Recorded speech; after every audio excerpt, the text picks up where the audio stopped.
for this briefing. Before I go any further, I would like to introduce the senators who are with us here this evening. To my right is the Vice Chair of the committee, Senator Adolfo Palacios. To my far left is Vice Speaker B.J. Cruz. And to my left is Senator Tello Taidegui. To the far right is Senator Tina Muñoz Barnes. With us this evening are officials from the Department of Public Works, the Guam Regional Transit Authority, and pretty soon on his way joining us will be the Deputy General Manager from the Port Authority of Guam. Next slide, please.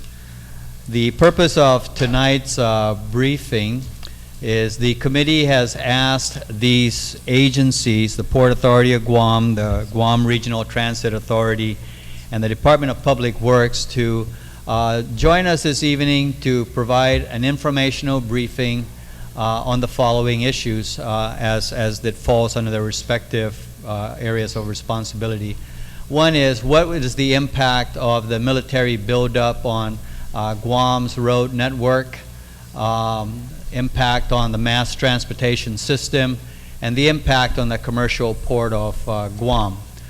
And then to address the issue of what mitigation measures are currently underway or are planned to address the negative impacts resulting from the buildup.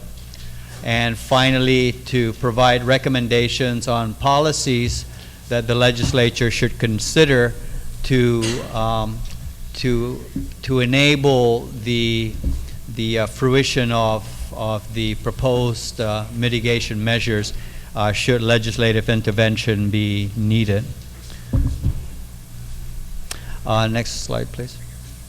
The briefing schedule for tonight will be as follows. We'll start off with the Department of Public Works, and their presentation will take about 45 minutes, covering the issues related to the road networks and other issues that are pertinent to the Department of Public Works.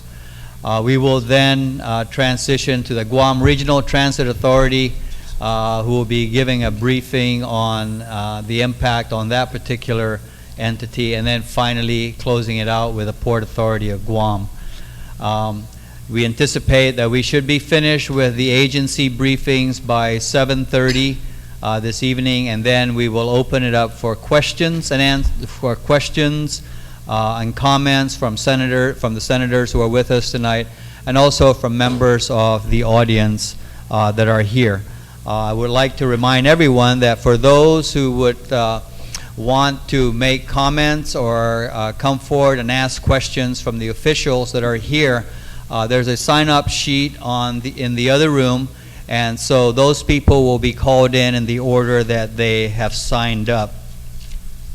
I would just like to ask that the topic of discussion tonight really pertains to primarily to the impact on Guam's roadway network, on the Mass Transit Authority, and on the Port Authority of Guam. And I would ask that questions and comments be kept on point and kept on focus.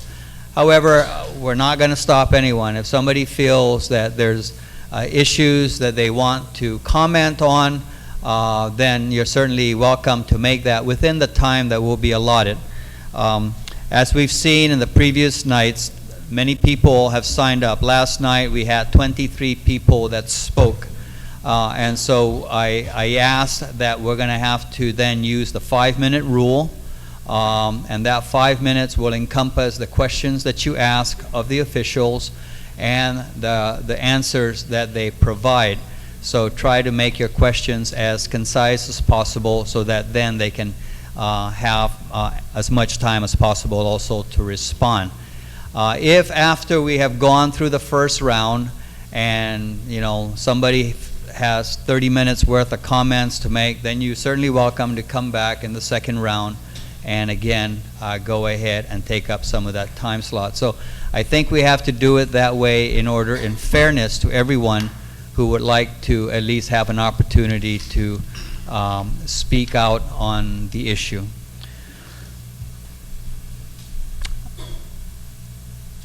So at this time then, I'm going to go ahead and turn it over to, I also want to recognize the presence of Senator Ben Pangilinan, who has joined us this evening. Thank you, Senator. And Senator Judy Guthertz. Thank you very much, Senators. So at this time then, we'll go ahead and I'll turn it over to the Director of Public Works, Mr. Larry Perez, to commence the briefing on his portion with Public Works. Thank you. Thank you very much, Senator. Senator Ada, senators of this body, thank you very much for the opportunity. DPW has been toiling through this document, the Draft Environmental Impact Statement, and we're pleased to report our latest, I guess, progress with this review process, and also welcome that as we go through these hearings and these concurrent review, that there will be more, I guess, constructive criticisms and constructive recommendations made to the DEIS. I do want to recognize that up here at the panel with me for DPW will be our Deputy Director, Mr. Andy Leon Guerrero, as well as Mr. Kim Blas, who's our Acting Highway Administrator, who will help us through this presentation on behalf of the entire DPW. I do want to also recognize some DPW employees and managers that are also here with us.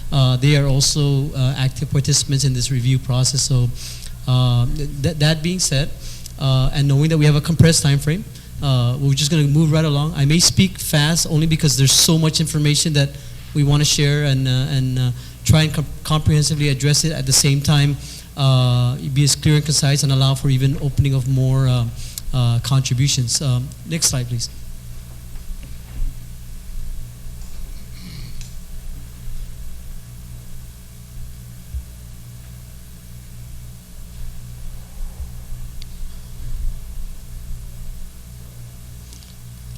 Thank you. Is it?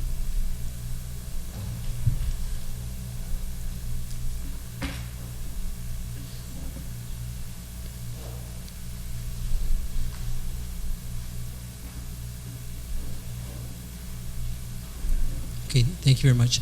Okay, for purposes of the presentation tonight, the 45 minutes, for the first 10 minutes, as you well know, Senator, the structure is predominantly focused on Volume 6, which focuses on solid waste and transportation specific to DPW.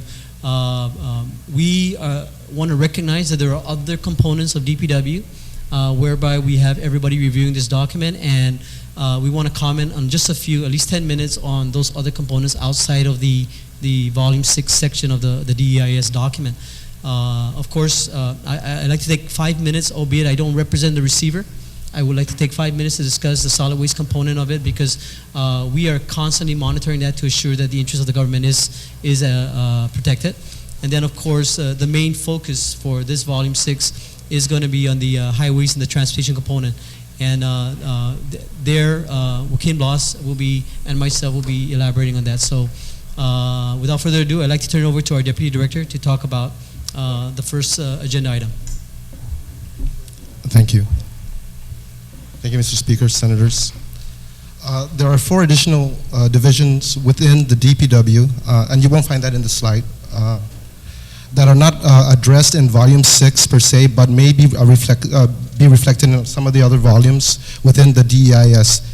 The 4 divisions that are not reflected in Volume 4 are the Division of Public and Private School Transportation, the Division of Gov Guam Building Construction and Facilities Management, the Division of Gov Guam Fleet Management and Maintenance, and the Division of Verticals and Gov Guam CIPs. Actually, out of the 4, 2 will be adversely affected by the military buildup, and I'd like to start with the Division of Public and Private School Transportation. It's been assessed by the Guam DOE that we're looking at approximately an additional population of about 6,268 students within the Guam public school system. And this is going to definitely affect the DPW, especially the school bus system, because we're going to now need an additional 53 brand new school buses in order to support the 6,268 students that will be going to our public schools. That also translates to an additional 53 bus drivers that we're going to need in order to get these buses to and from schools. Our fuel cost estimates will rise by a certain amount, and I'll give you those amounts in a minute, and we'll need additional monies for parts and supplies. In dollar figures, the new school buses, which are 53, cost with an average cost of about $160,000, equate to $8,480,000. So we need that amount of money for an additional 53 school buses.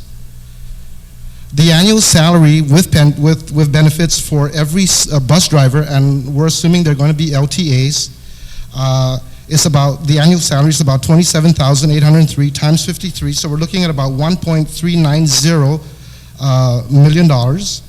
Fuel estimates per bus per any given school year is about $10,247 per bus times 53 buses. So we're looking at about $543,091. And with parts and supplies, we're looking at about $494,399. The grand total, just to get 53 buses to entertain an additional 6,268 students, is about $10,907,640. That's what the Department of Public Works is going to need initially. Of course, the following year, we just subtract the $8,480,000 for the brand new school buses, and the difference from the $10 million is going to be our operating budget. And that's for the school bus operation.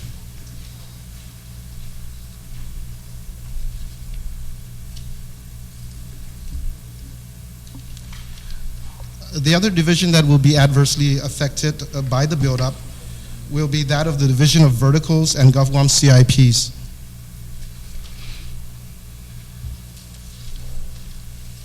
The Division of Verticals and CIP, GovGuam CIPs, will be definitely affected by the buildup. There will be more construction in the next 4 years. The activities will definitely increase. There will be new homes, new apartments, new condos, new businesses. All these will be constructed within the next 4 years. With the existing manpower and resources we have, we won't be able to properly service and regulate the construction activities that will be going on during these 4 years. We need, the DPW needs more vehicles, computers, softwares, inspectors, administrative support, and training. And training is going to be very important because by probably June of this year, we'll be adopting the new IBC code for building code. And because it's something new, we need to train our existing employees in order to be able to go out and regulate and service and make sure that, that all the buildings that are going to be constructed from June on up will be in compliance with the IBC codes. Right now, the Department of Public Works, more specifically CIPs, has two funding sources that have money going, that regulate. I mean that gets money. And that's the plan check review fee. And what it is annually, on the average, it takes in about $500,000 to the GovGuam, and it goes directly into the general fund. Okay, and this is the plan check review fee. Another fee that we make money on is the building permit fee, and annually it takes in about $1 million on the average, and that right now goes to the Historic Preservation Fund. What is funding the CIP section at DPW as it stands right now is the Territorial Highway fund. And right now, that funding source, out of the 100%, 40 goes to DPW. 40% of the Guam Highway Fund goes to DPW. The remaining 60% is divvied out among some other agencies. Out of that 40% that we get for the Territorial Highway Fund, that money is divided by 3 divisions. Okay, CIPs, building maintenance, and highway maintenance. So I don't have the numbers as far as what the 40% equates to. I don't know, Arlene, do you have those numbers? We can get that later if you need to know.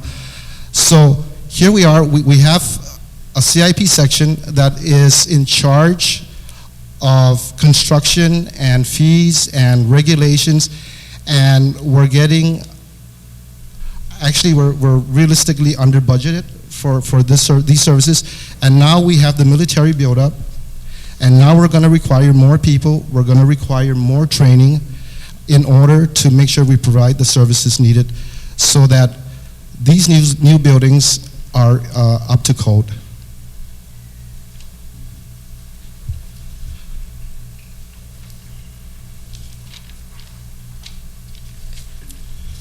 A third division of the DPW is the divisions of building construction and facilities management.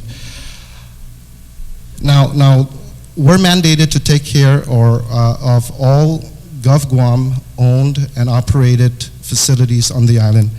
The buildup may affect this division depending on whether there's an increase in Gov Guam employment, maybe such as the revenue and tax, maybe such as whatever agencies occupy Gov Guam buildings. If there needs to be expansion, then the DPW will be looked at in order to help facilitate this. So depending on Gov Guam and its agencies and departments, there may be an impact, but not as adversely as the ones with the 2 previously mentioned. The other division is the division of Gov Guam Fleet Management and Maintenance. Again, right now, we are mandated to take care of the Gov Guam fleet, but as years gone by, many of the agencies and departments have taken it upon themselves to include in their budgets monies to go ahead and maintain their own vehicles. Although right now, as it stands, the DPW is trying to, even though with the mandate in place, we're trying to create MOUs with certain agencies so that we could go ahead and work with them and maintain their vehicles at a very minimal fee. Most of it is probably just for parts and whatever else is needed to make sure that the fleets are running. This is all I have to say. Thank you very much. Thank you. Thank you very much, Andy. The next slide. Okay, specific to the Division of Solid Waste, which is a component of this Volume 6, I do not speak on behalf of the receiver, but I do want to give some highlights, again, as I mentioned, because we are tracking in the interest of the government as well. For those of you out there, if you've not had a chance, you may want to take a look at the website, www.guamsolidwastereceiver.org. Pretty much there's a plethora of information in there where you can source the status of the construct of the new landfill and the developments of the receiver, that the receiver is progressing with closure of the old dump, opening of the new landfill, as well as establishment of a household hazardous waste facility. So for purposes of this hearing, we want to make mention that the landfill is still in schedule as represented, that they will complete the Luzon landfill completion by the year 2012. Second point to mention is that in their projection at the last hearing at the court, they're representing that the projection for military waste as compared to the rest of the island is 40% coming from the Department of Defense. Again, the presumption is that all their waste from older installations will be going to our landfill. Again, certain waste that are acceptable through a municipal solid waste landfill.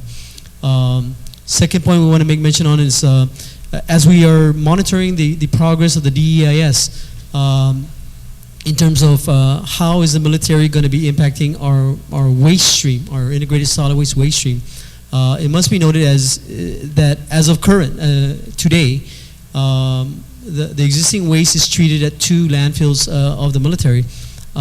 There's a regular compliant landfill up in Anderson Air Force Base that has just been granted an extension of about another 3 years, Congressional Act, as well as there's a non-compliant dump at the Aroti site. That's been what's been existing, and throughout these few months, through this DAIS process and technical reviews with their experts, the Department of Defense experts, they actually had a pre-notional suggestion to see if maybe they should build a landfill in Naval Magazine, or if they should upgrade the Orochi site and expand it so that it can take in more waste for their ultimate needs, or become a subscriber to the Luzon landfill. As of current and in the DEIS proposal, they are suggesting that they are working to be a subscriber to the preferred alternative of the Luzon landfill. So there's one, I guess, preferred alternative for the military in the DEIS. With respect to the ordered closure and post-closure activities, it must be noted that the military has stated they're not going to participate in that activity only because they believe that is a government of Guam resolve. However, from our vantage point at DPW, we believe that is a Superfund eligible dump, in the sense that it was created by the military initially before it was turned over to GovGuam. And certainly there needs to be an effort to pursue that, to see what kind of opportunities we can leverage with the Superfund. For those of you who don't understand the Superfund, in a very simple terms, it's a fund identified on a national basis to properly mitigate all these dump sites that were associated with federal activities. And a lot of it has been recognized, a lot of locations have been recognized as Superfund eligible, but the mitigation is all subject to funding. So therein lies an opportunity where we need to pursue that and see if we can leverage maybe the services, technical assistance of the U.S. EPA to help us along with that. What I do want to also share, again, this is just an iteration of the receiver's efforts, is that they have crafted the initiating letter of intent to get the military to participate with GovGuam in helping this Luzon landfill along. And they crafted initially the letter of intent, an agreement between GovGuam and the military. It was signed off by Governor Camacho and Commander Fulini from the Naval Facilities Marianas back, I believe, July of 2009. And therein lies the, I guess, the launching of future discussions for implementation and how all the details will be all vetted out for arrangements, tariffs, and the type of services that GovGuam will be offering versus what we are expecting out of the military. And lastly, as recent as today, the receiver has issued a letter to Senator Pangilinan regarding some of the inquiries he had. And if you have a chance to read that letter, we can avail that to you.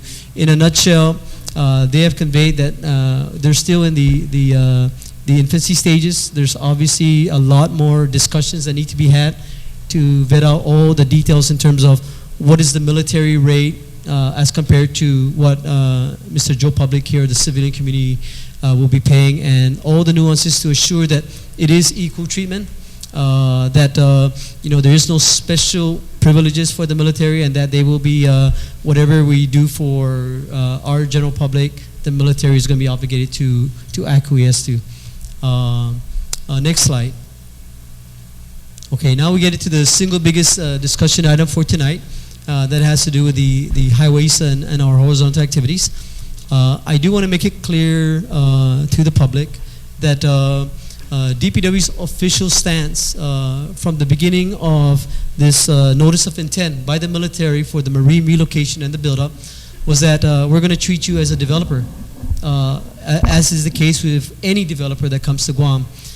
If you're causing an impact to Guam, DPW will exercise its powers to assure that you comply with codes, that you provide the necessary mitigation and funding thereof for any adverse impact to the community, and that be it vertical or horizontal, or any feedback, any conditional approvals that regulatory resource and utility agencies require, we are going to make sure that you comply. So again, we are treating the military as a developer. So compliance to all the codes of the day in terms of NEPA, in terms of utilities, and the list goes on. Ken will elaborate on that. We are going to require that you comply to all those regulations. I do want to go into when we first started this whole concept about the military coming to Guam, it was coincidental that DPW was initiating its 20-year master plan, its 2030 master plan. And the timing was, I guess, opportune, if you will, in the sense that it forced us to take a look at what is this military developer, what are their requirements, and juxtapose that to the community at large. So we actually studied all the models, the traffic requirements, the equipment, materials, supply, construction, everything and anything the military presented in their GMDIP, their original notional build-up. And we threw it up, we gave it to our consulting firms of PB Americas and Parsons Transportation Group and the Federal Highway Administration, and presented that we got a problem here, and we need for you in the construct or the development of our master plan to isolate this component. We want to make sure that it's clearly defined what is the military's fair share for their impact, so that when we are going to start enforcing our DPW rights over any developer, we will present it to them that, hey, this is what we see, this is your problem, fix it. So initially, our estimate, again, with two major firms, two consultants, and the Federal Highway Administration, and their reach back to Central Federal Lands and all the federal cooperating agencies, we came out with an original estimate of $4.5 billion. And the predominant reason why that tab was so high was because there was a statement made out there by the JICPO folks that when we build in our military and our fence, we'll tell the contractors to, you know, as far as housing and all their medical stuff, that's your problem, figure it out.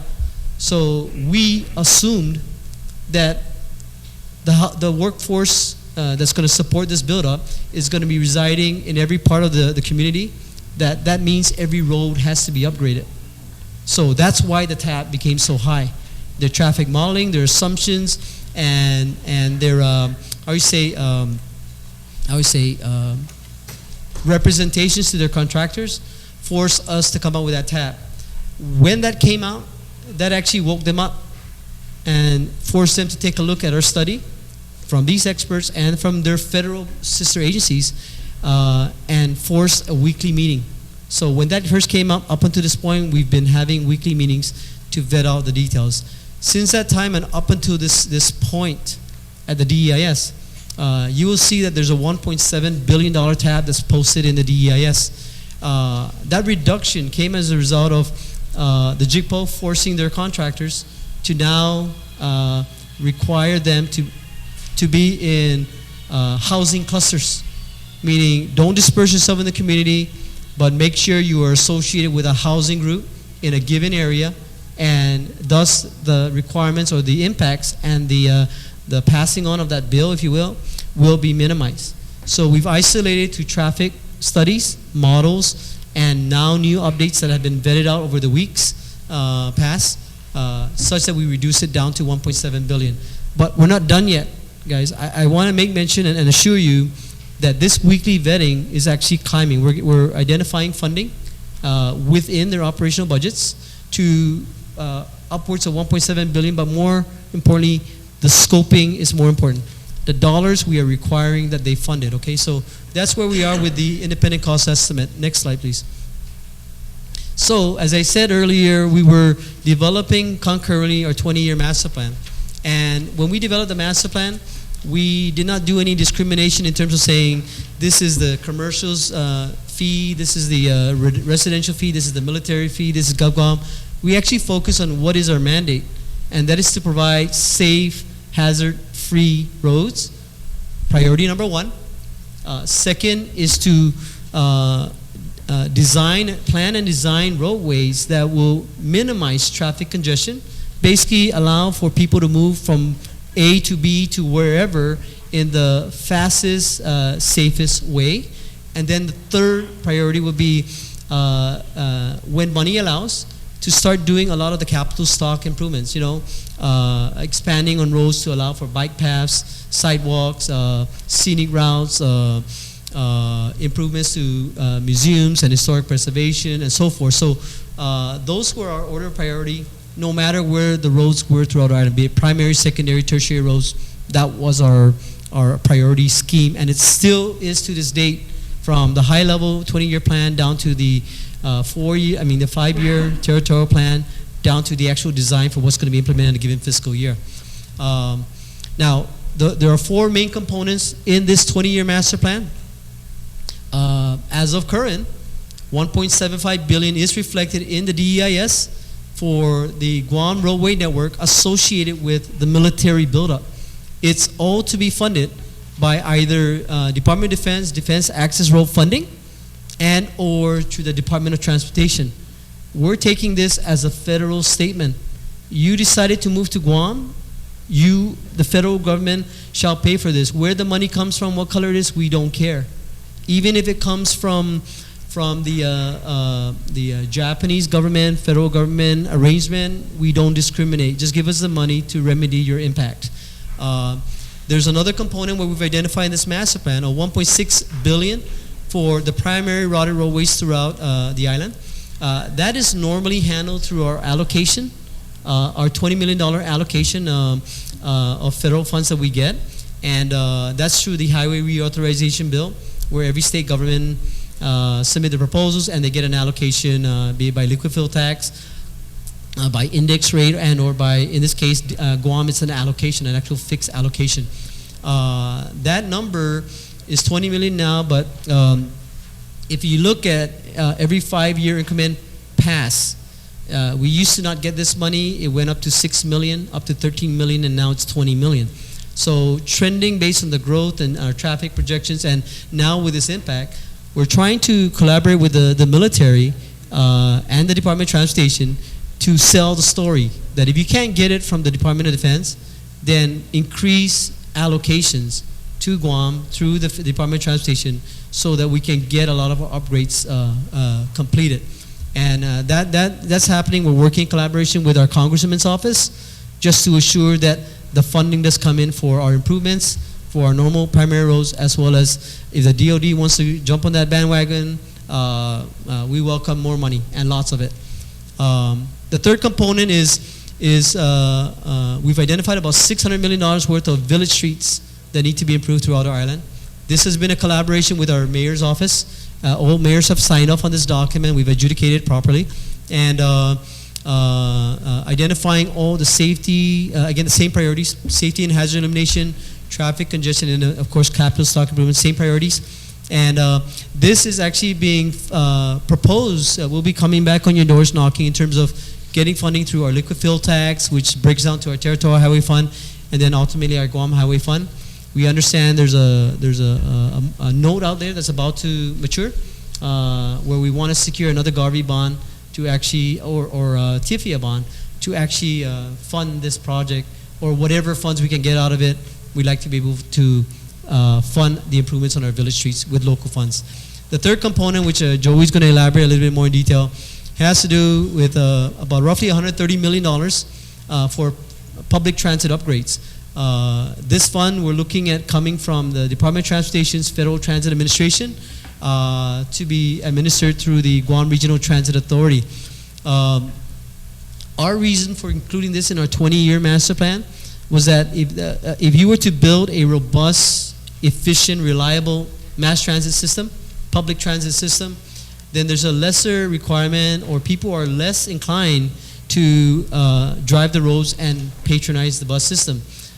With increasing fuel prices, potential congestion in the roads, maybe just convenience, there'll be, we feel by building it robustly in collaboration with the GRTA, more people will patronize it, and thus less of a need for widening roads and reducing the traffic congestion out there. Next slide.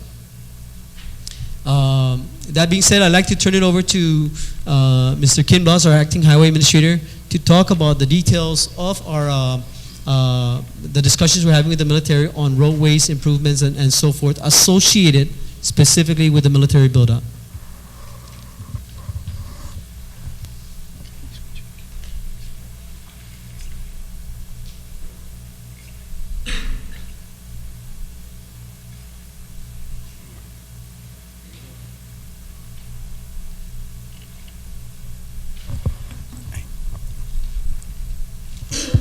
Half a day, Senators. For the purposes of this presentation, and due to time constraints and the opportunity for our sister agencies to present tonight, the following discussions will just be focused on just 3 specific chapters of Volume 6, which is Chapter 1, the purpose and need of road projects, Chapter 2, the proposed action and alternatives, and Chapter 4, roadways. We do want to note that we have a more detailed presentation that is available on our website, will be available on our website, the www.guamtransportationprogram.com. So that more detailed presentation goes through all the different chapters of Volume 6. Next slide. The purpose of the proposed construction of the Guam Road Network, or the GRN as it's called now, is to improve the existing network and provide mission-critical transportation infrastructure as part of the planned military buildup. An improved network of roads on Guam is needed as part of the mission-critical infrastructure to support the planned relocation of the Marines and their dependents, as well as to accommodate the organic growth of our island. In order to meet these needs, the proposed GRN improvements would include roadway widening, intersection improvements, bridge replacements, and pavement strengthening at specific locations island-wide, as well as the proposed realignment of Route 15. These improvements are needed to reduce traffic congestions during the construction period from the years 2010 through 2016, with peak construction and peak population estimated to be in 2014, and the ensuring traffic increase from the full military buildup combined with projected organic growth. Next slide. The projects which may be funded by the Federal Highway Administration, the projects may be funded through Federal Highway Administration through Guam's annual allocations for calendar years 2010 through 2016, and through funding requests under the Defense Access Road Program, otherwise known as DAR. The DAR program provides the means for DOD to pay a fair share for public highway improvements required as a result of a sudden or unusual defense-generated traffic impact or unique defense-related public highway requirements. Next slide. The proposed off-base roadway improvements are collectively referred to as a GRN, a related action to the relocation activity. The GRN also includes road projects that address organic growth in Guam without the military buildup, and which is the no action alternative. To support the movement of cargo across the island and avoid normally congested corridors, new options for truck routes and access points are needed. The preferred truck route that uses a path on the east side of Guam International Airport was identified, which is routes 1, 3, 8, 9, 11, 16, and 27. I'm sorry, but we got the slides a little bit out of order. Yeah, I'm trying. Okay, go back to the maps. Yeah, so we had broken down the slides into two. One, this is obviously the central southern area, or mostly the central area, and then we have another slide of the northern area. So this is where the preferred truck route would be, start at Route 11 and then progress up through 1, then 8, up to 16 and around, and up to the main cantonment areas. Okay, you can go back.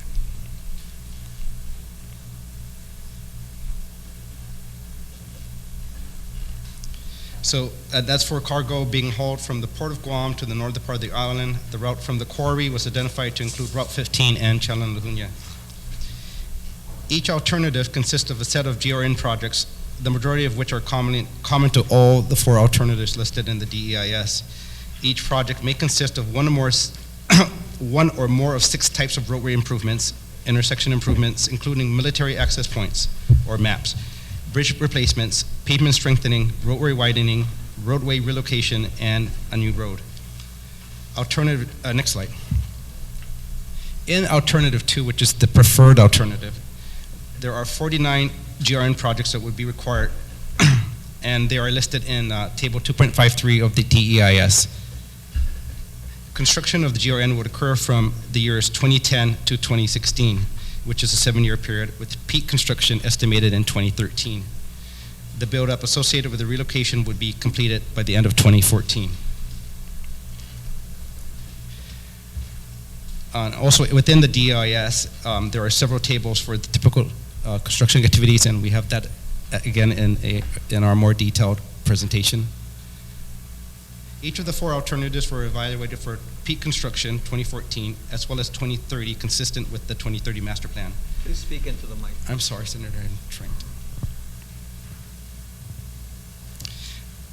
We looked at the firing A option, which would require the realignment of Route 15, as well as the no action alternative. And the Navy has identified, the military has identified alternative 2 as the preferred alternative. Next slide.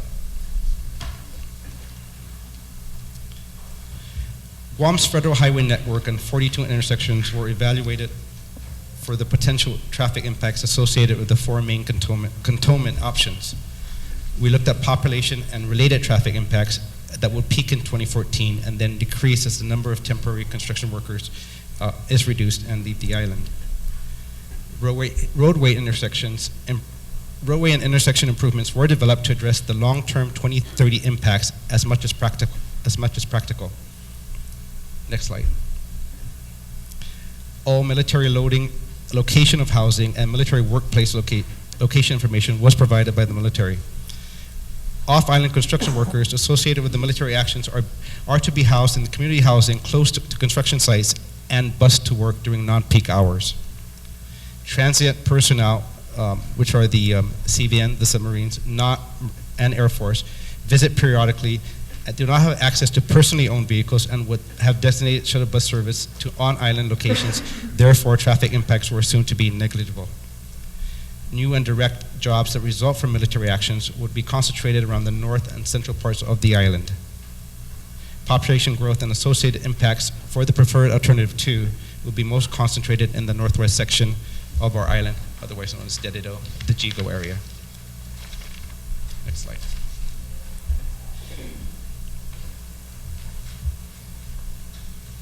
Preferred alternative 2 has the least impacts from a traffic perspective because both the main cantonment area and the residential areas are located at Finagayan with an internal connecting roadway system. Roadway widening projects are planned on Route 3 and 9 to address increased traffic volumes associated with the main relocation at Nictam's Finagayan. Roadway widening projects are planned on Route 25 and Route 26 in the 2030 GTP with FHWA funding identified after the 2014 peak construction timeframe. Projects are not expected to be funded when they are needed prior to military buildup in 2014. Therefore, they've been added to the list of projects required for the buildup. Next slide. A new roadway past Two Lovers Point is proposed from Route 1, Route 16, to provide a secondary connection to NCTS South Finagayan in the development area. Traffic impacts on Route 3 and associated intersections will be greater than identified in the DIS if this roadway is not provided. Desired threshold for acceptable operating conditions at intersections is at a level of service E or better during the morning and afternoon peak hours. There are 14 key intersections that currently operate at a level of service F, which is what we consider unacceptable during one or both peak hours. 24 will operate at a level of service F under the no-build alternative, and 22 will operate at a level of service F under the preferred alternative. In most cases, with implementation of identified intersection improvements, intersection operations will improve with the buildup. Intersection improvements were identified that are considered feasible and could be reasonably implemented.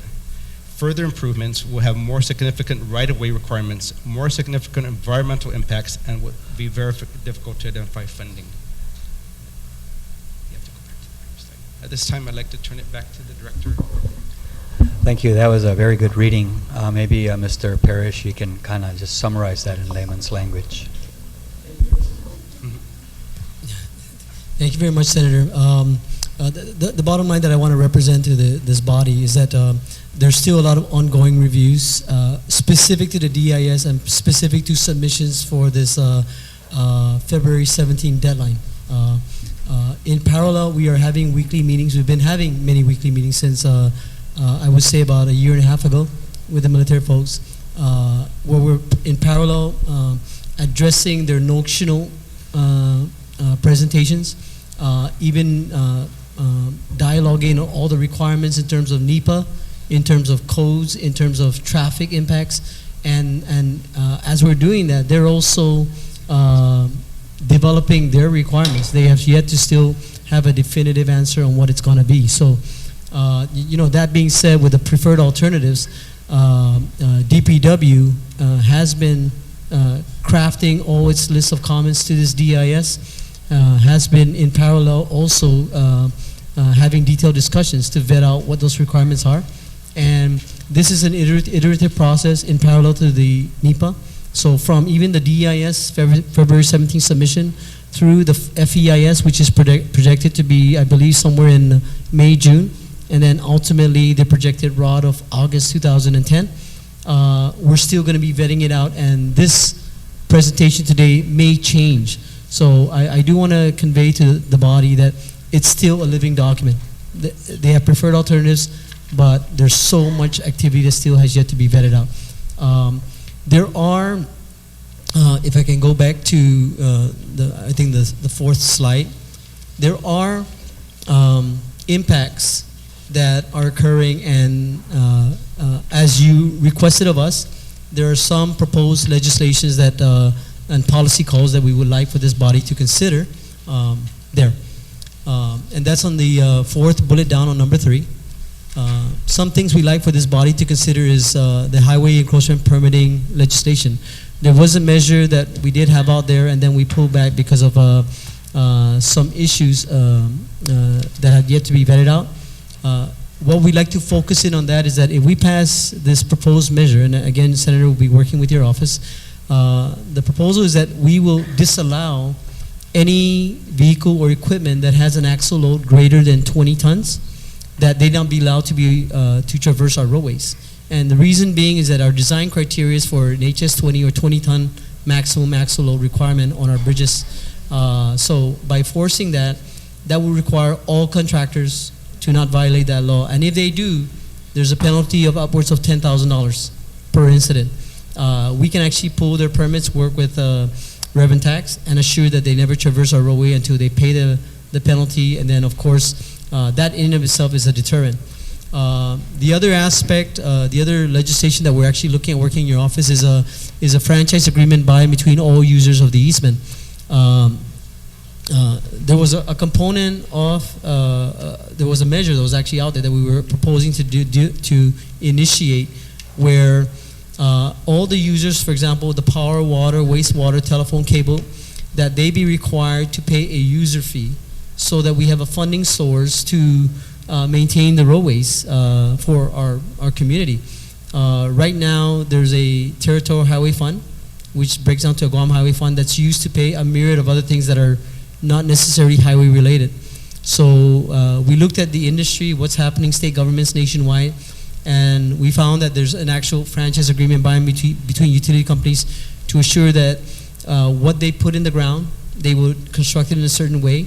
At the same time, it's like rental, it's like lease and use of the facility so that we can maintain the roadways to, in effect, protect them also from collapsing of the roadway, damages from other contractors and so forth. So there's another thing we may want to take a look at, Senator.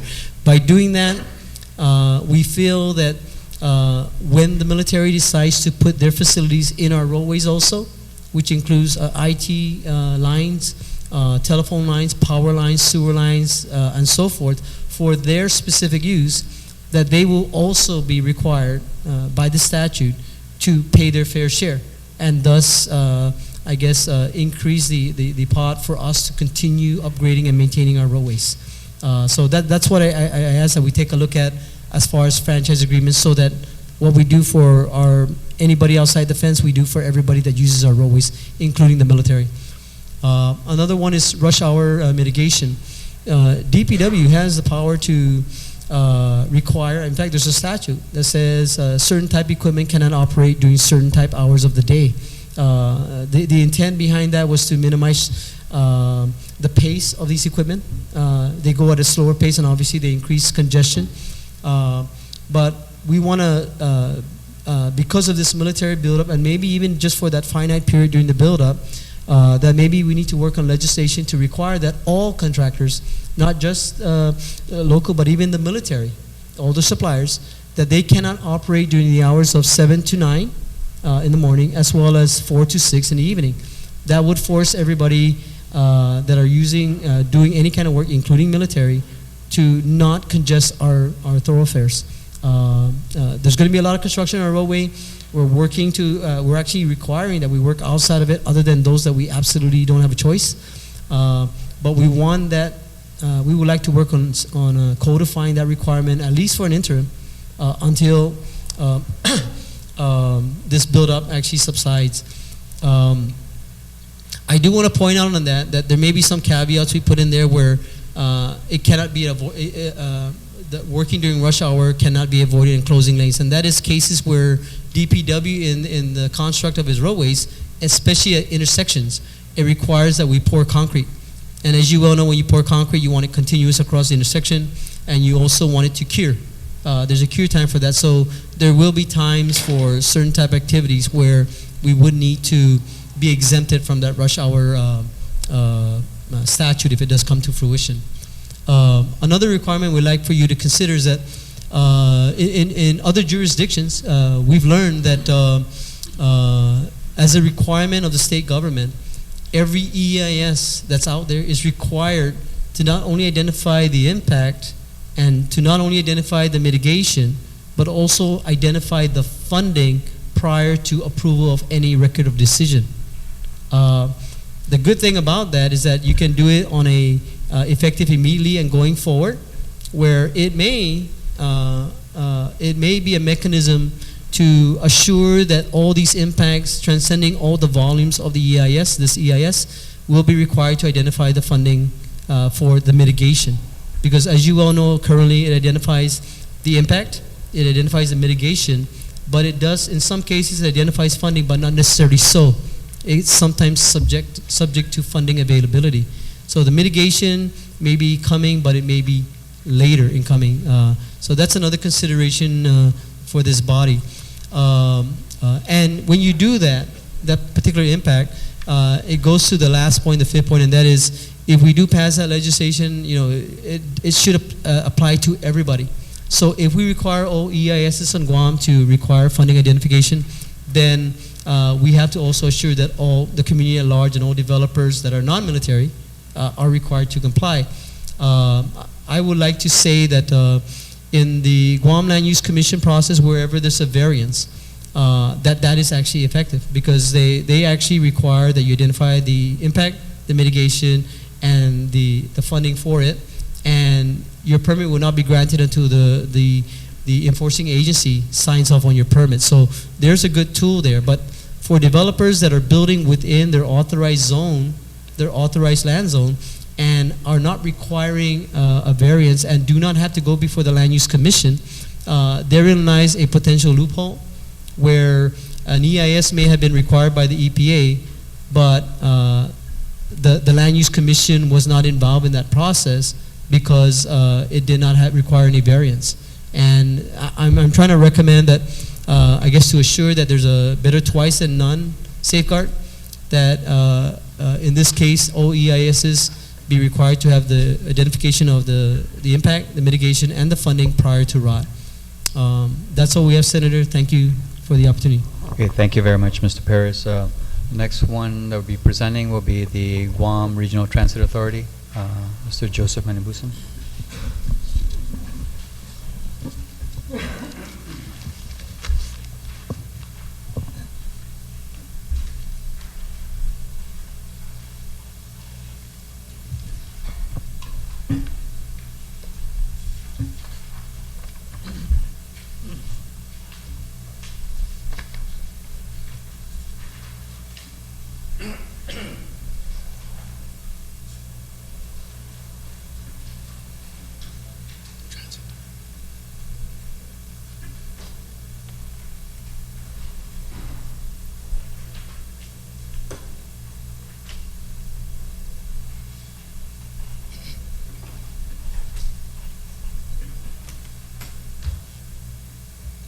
Good evening, Mr. Chair. Thank you for this opportunity to present information from the Guam Regional Transit Authority. I am Joseph Manibusan, the Interim Executive Director for the GRTA.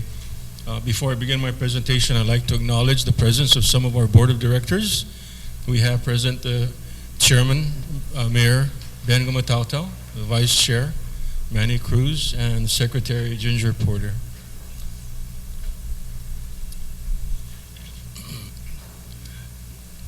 I will be presenting information about the impact of the EIS as well as some of the current status and accomplishments of the GRTA.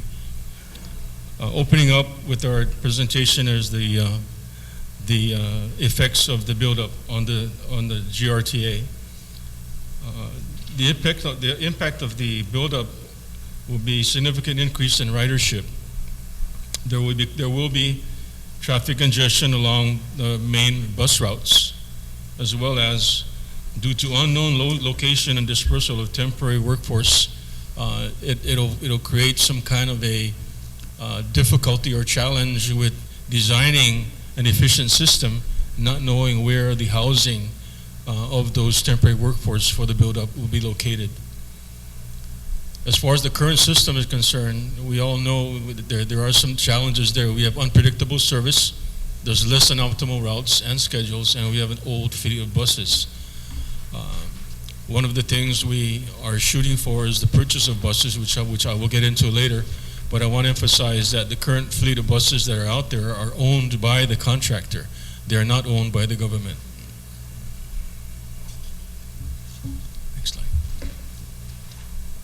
One of the first things we did as a step of mitigation is to establish a agency whose focus is for transit purposes. And with the passage of Public Law 30-5, it created the Guam Regional Transit Authority.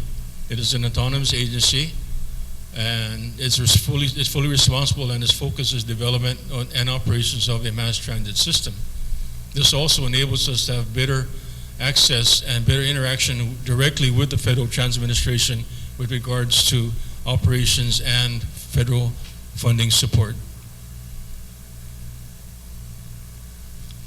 Some of the current status with the GRTA, we have a board of directors. We have now 5 members out of the 7 which is provided by Public Law 30-5.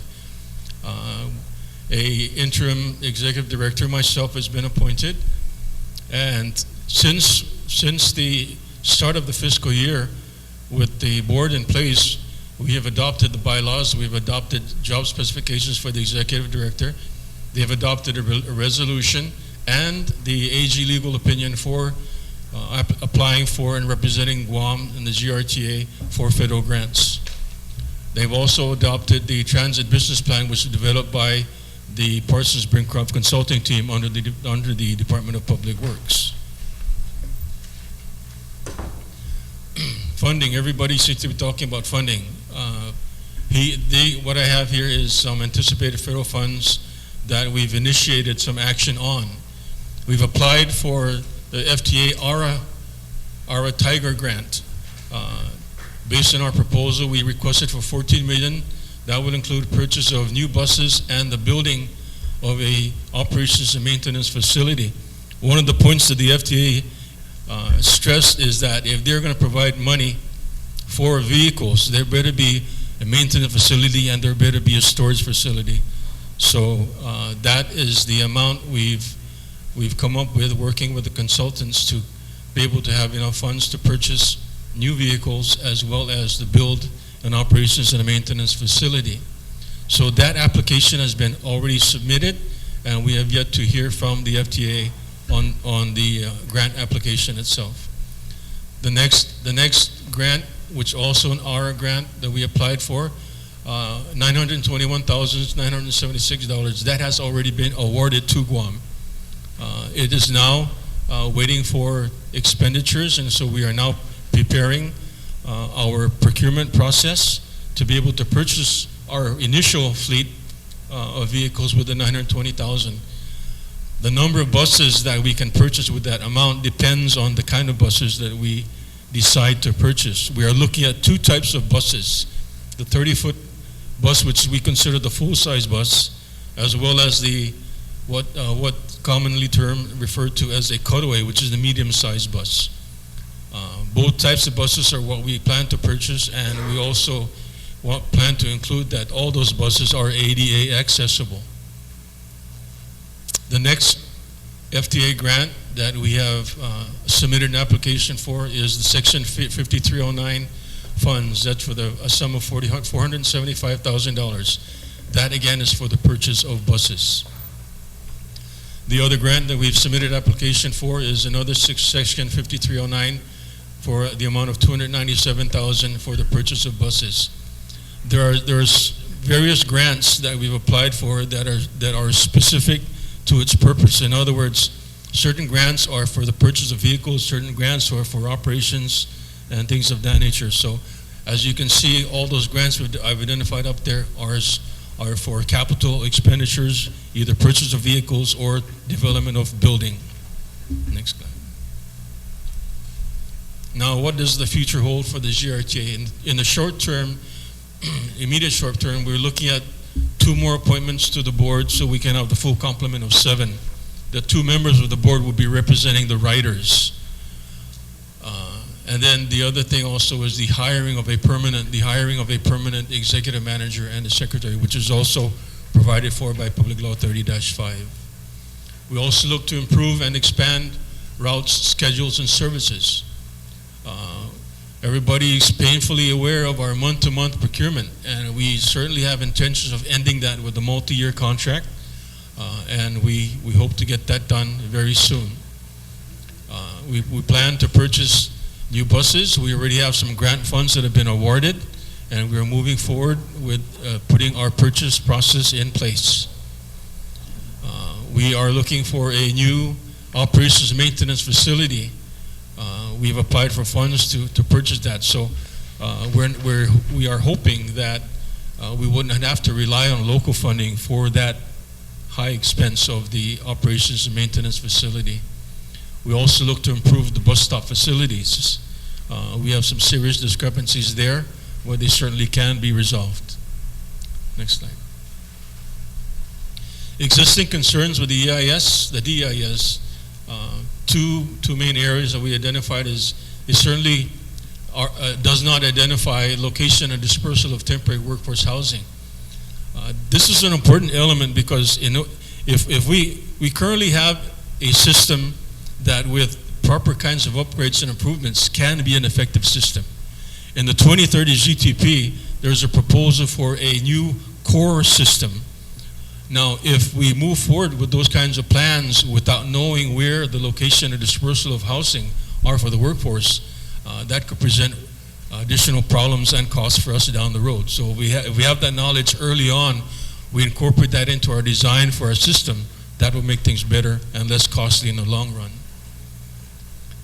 The other thing that the DIS does not identify is the cost of the cost of the buildup and the responsibility that DoD will bear on that activity, and certainly, although there are certain federal fundings that we currently get and we're applying for, some of those fundings are very specific and may not be adequate to cover the total costs of to be able to support the buildup. Yes. Okay, that concludes my presentation, Senator. Thank you very much, Mr. Manibusan. Now we'll have the brief from the Deputy General Manager for the Port Authority of Guam, Mr. Rick Augustine. This will be the final agency brief here, and then we'll open it up for a Q&A after that. Thank you, Mr. Chair. Senators, good evening. The Port Authority looked at the draft EIS, and we have certain concerns. Next slide. Our concern is how this draft EIS impacts the port, how it impacts Upper Harbor and Cabres Island in general, and mitigation efforts should there be a collision or an oil spill in the harbor. And of course, how much is this going to cost the people of Guam, because a lot of the products are coming to the port and we have to build the port and modernize it. Next slide. The impact on the port is that the cargo forecasts that we've been getting from JICPO are dated. In other words, it changes, and it changes frequently. And so therefore, planning for the volume of containers and how it impacts our budget and our costs is very tenuous. Also, the traffic congestion in and out of the port, there's only one route into the port authority, and that's Route 11. And the more volume of cargo that comes into Guam, construction activity to modernize the port, all that impacts the traffic into and out of the port. Next slide. There's on the EIS, they're saying that they're going to be dredging so that they can have an aircraft carrier over at Polaris Point. When that dredging begins, then of course the water is going to be not as clean, and it's going to impact other areas at the port. We do have recreational businesses down at the port, such as jet ski and banana boats and diving. Traffic density, whenever there's an aircraft carrier in town, they'll have a task force of other vessels to support the aircraft carrier. And the more vessels you have in the port, of course, the ability to navigate those waters will be impacted. Right now, the rules of the road is that the military vessel has priority when coming into the harbor or leaving the harbor. So there's a big possibility that it would impact the timely arrival and departure of commercial vessels. Next slide. The increase of cargo into Guam, of course, that means there'll be more hazardous material coming into Guam. One in case is chlorine. Chlorine is very important to Guam because that's how we purify our water. There'll be more and more endangered species that is more likely to come into Guam. The croaky frog, for example, is one of the endangered species. We're going to be having more and more cargo coming in from the Far East, and there are poisonous snakes, spiders, the whole world. So we are aware that we need to be very sensitive with biosecurity. The increase on volumes into the port, of course, that impacts a lot on our ability to maintain our equipment. The more we use our equipment, the faster they break down, and that means that we have to have a very high maintenance program. Next slide. As I was saying earlier, there's only one route into the port. That's Route 11. There'll be a seawall construction program going on. We'll be having our own construction to modernize the port. And within Cabras Island, not only do you get your goods, but you also get your fuel.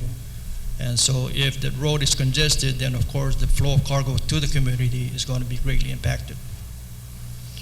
And of course, as the trucks come in and out, and the longer they stay at the port because of traffic congestion, then it affects air quality. Next slide. While the Navy is considering doing a lot of projects over in the inner harbor, we'll be competing for resources, whether it be material, equipment, or workforce. And that is one of the things that Guam in general is going to be lacking. And so the competition for resources is great, and it's going to impact how we modernize our port and how quickly we modernize our port. Next slide.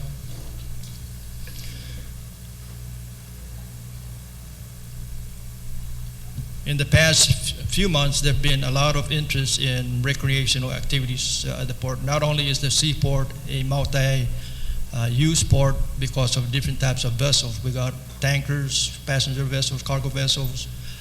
We also have divers in Family Beach. We have banana boat, jet skis.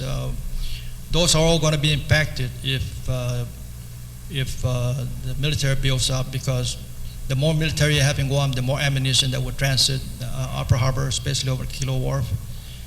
And the explosive arc would then be larger. So that's going to impact recreational activities to the port.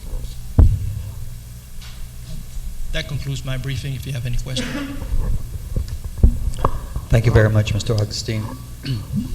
Thank you very much, gentlemen, for the information that presented. So at this time, then, we're going to go ahead and open it up for questions and comments. And we'll start with the senators. and then somebody will bring in the names of the individuals who have signed up to speak. I want to start first with the Vice Chair for the committee, Senator Adolfo Palacios. Senator, do you have any questions? Thank you, Mr. Chairman.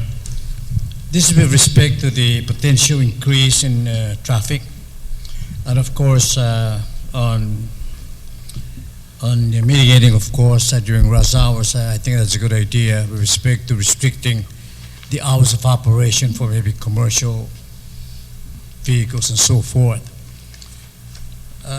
But how about the idea of maybe, and this is just an idea to demonstrate the point, that maybe controlling the number of ownership of vehicles by an individual. For example, if I were to own more than one vehicle, then maybe I can register a vehicle, either one at the regular rate, and then the next one would be what, at the regular rate plus 50% or something like that.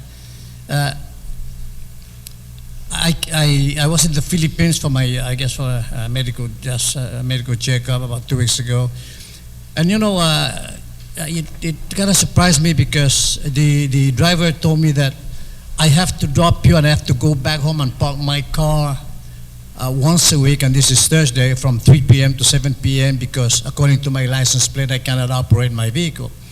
That's an idea of mitigating the traffic flow. So these are the things, though. So my point is that while we can build more roads, but I think it would also be helpful to consider that you can mitigate traffic congestion by addressing those points I meant, and not just to continue to say, for example, continue to build prisons so that you can accommodate and house as many prisoners. Why don't you control crime so that you'll be less people to confine? So, you know, there's always two sides to this. And those are the things that I think that we should probably consider, really. Maybe at certain hours and peak hours, certain vehicles, and mainly passenger vehicles is the one that's going to present traffic congestion out there. And I think by having some kind of mitigation for on that, or some kind of control, that perhaps it will enhance the desire to use mass transit at the same time, which actually we should have. And so all these things can actually come together and complement each other and mitigate the traffic flow, and that's my observation. And not just to continue to build roads and build roads and build right of way, because it appears that we're not concerned about controlling the growth of the number of vehicles out there.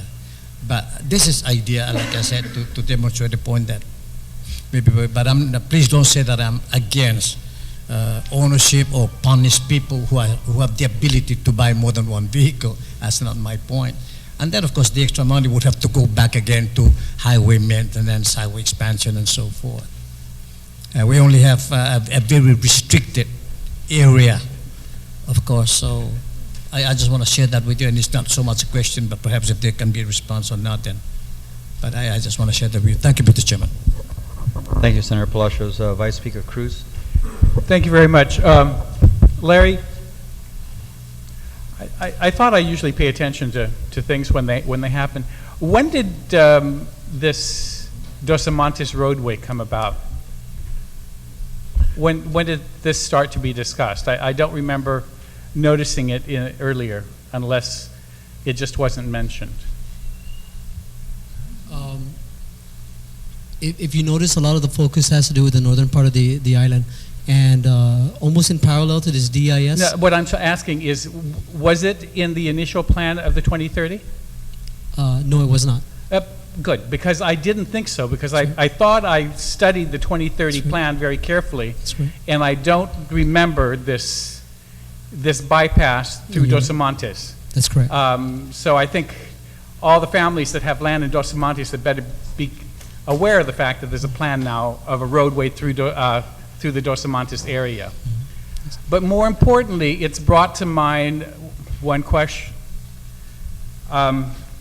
how much of the land in Dos Montes that you're planning on using for this bypass highway, and how much of the land that you're planning on using to expand the GRN, the Guam road network, on these haul roads, how much of that land is currently owned by GovGuam? A lot of these preferred alternatives in the DIS, we have not gotten to that level of quantifying the meets and bounds. The general rule of thumb is it's 100-foot wide easement, but as far as identifying whether it's on federal, GovGuam, or private property, that has not been determined at this juncture. At this late date, you don't know if that land is in your inventory. You recently hired counsel, and last year we almost gave you $11 million to hire counsel for the purpose of moving your contracts through and roadway purchases. Is that counsel going to be utilizing the eminent domain as a way of getting some of this land? I.e. condemnation? Are you planning on condemning land so that you can put together this roadway that you're planning on expanding for the haul road, and more especially in the area that cuts across Dos Montes? Not at this juncture, Senator. Not at this juncture. We've not gone beyond that level of thinking. We are reviewing the preferred alternatives that the military is presenting, and we are.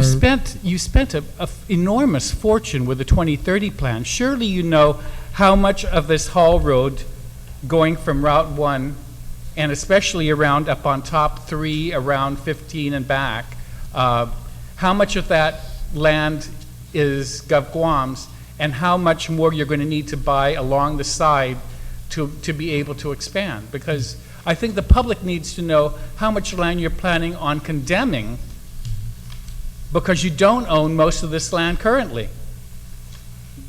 That's correct, Senator. That's correct. We are not at that juncture yet, though. They're proposing the way the DEIS is. Okay, I got my point out. One other question. Unless my memory serves me wrong, it was 4 years ago this month that you and I had our first run-in about the buildup. Do you recall that meeting up at the airport? 4 years ago? Joey does. Because we were up at the airport, you guys are doing presentations from the various committees, you were heading up. I won't repeat publicly how I described you, but I could not believe that your initial plan did not include a 21st century mass transit system. And I am shocked to find that there is no plan by either one of you bringing up. I'm glad Joey ended up in his last slide mentioning that the DEIS does not identify any direct buildup for mass transportation system. And I'm just wondering, I mean, that was 4 years ago that I screamed at you about not having planned a mass transit system in this whole thing, and 4 years later, we're in worse condition than we were 4 years ago.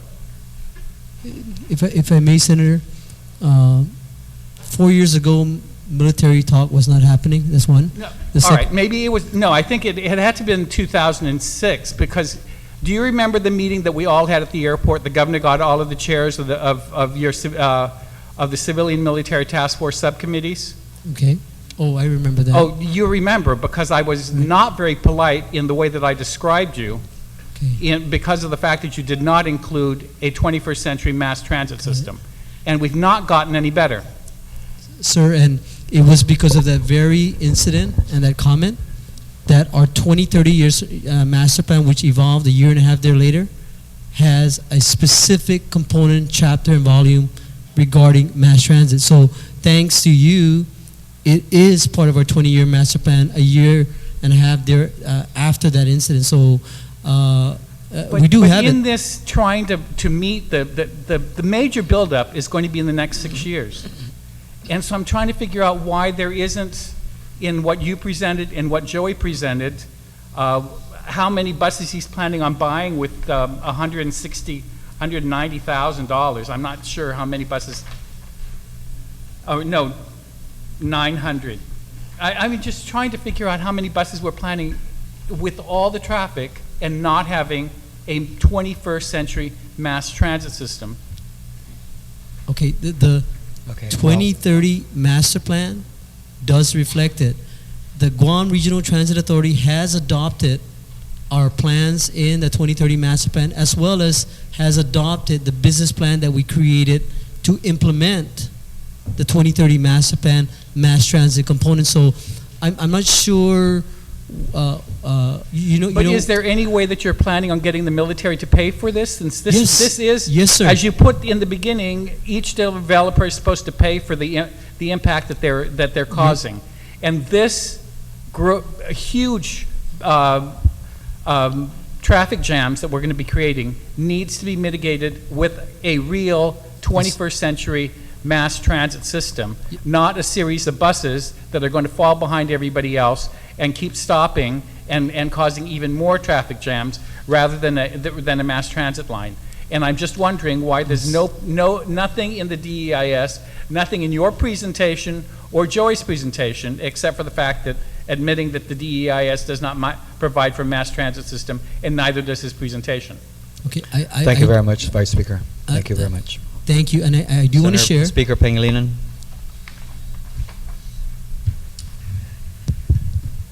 Thank you very much.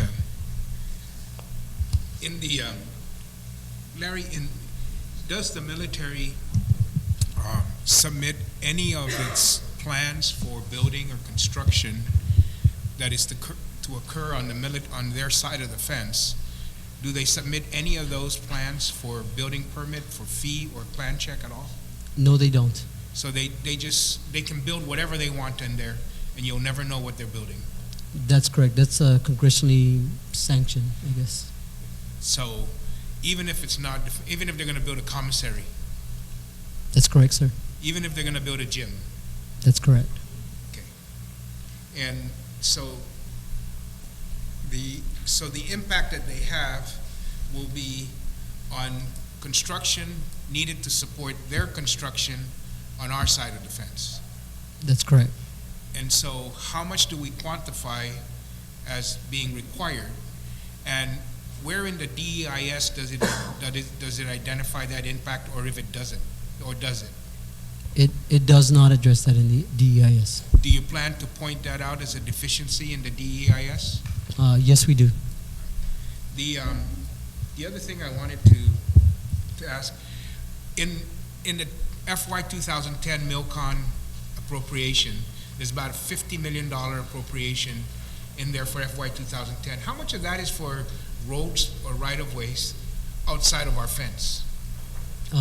Actually, all of that, 4.9 million is for there's actually a list of projects, Senator, that it's for roads like traffic intersection improvements,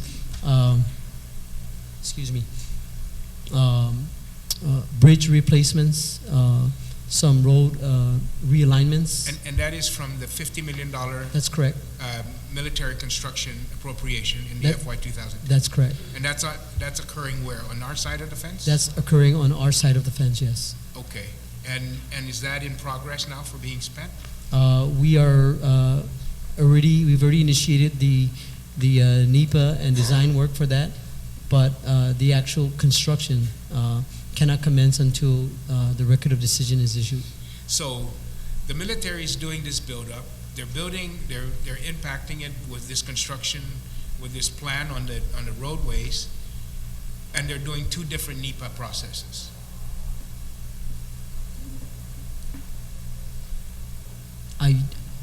Can you repeat it, sir, They're please? requiring two different EISs.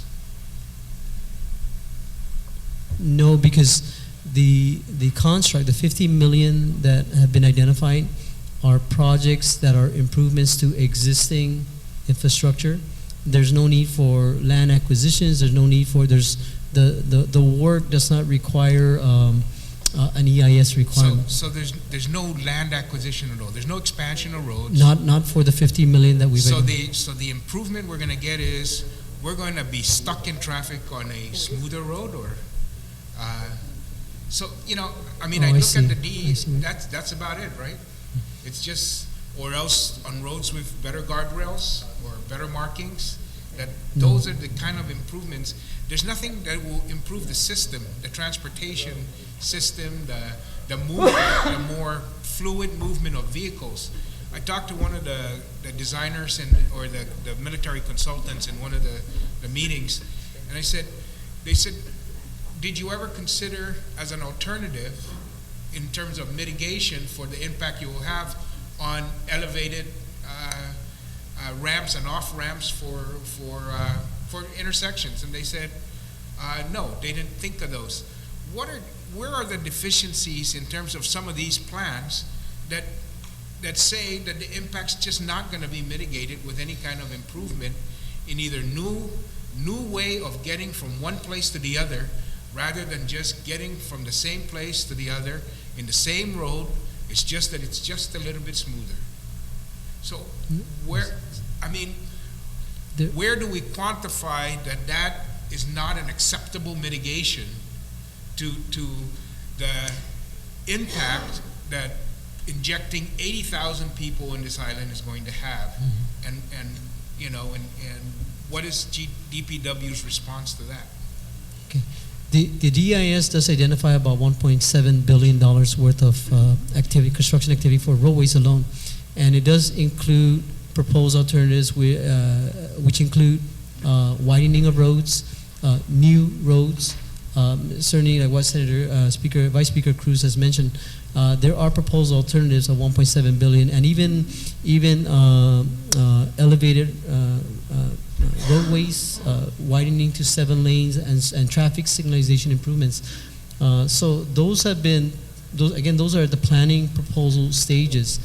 But when you compare that to the 50 million of the FY 2010 defense authorization,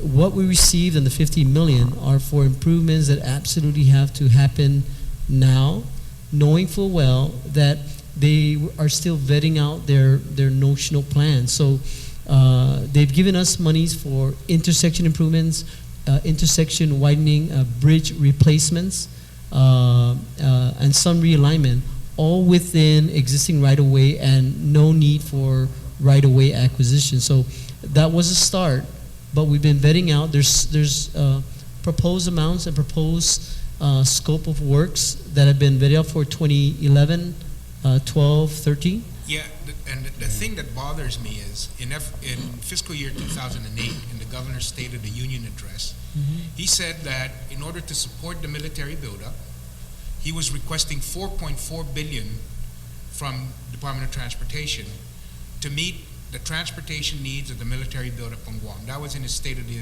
Island address. After we're finished vetting out, I would think that when we vet out, we would, get a better. We're now down to 1.7 billion. I mean, that is a lot less roads. And so back then we were saying we're going to have 40,000 people and the increase in traffic, and we needed $4.4 billion in road improvements for the buildup. Today, the DEIS says we're going to have 80,000 at the peak, but we only need $1.7 billion in roads. It's an inverse thing that doesn't make sense. And that, I think, is the deficiency in this DEIS. Some of the assumptions must be just out of whack. Thank you very much. Thank you very much, sir. Senator. Senator Guthertz?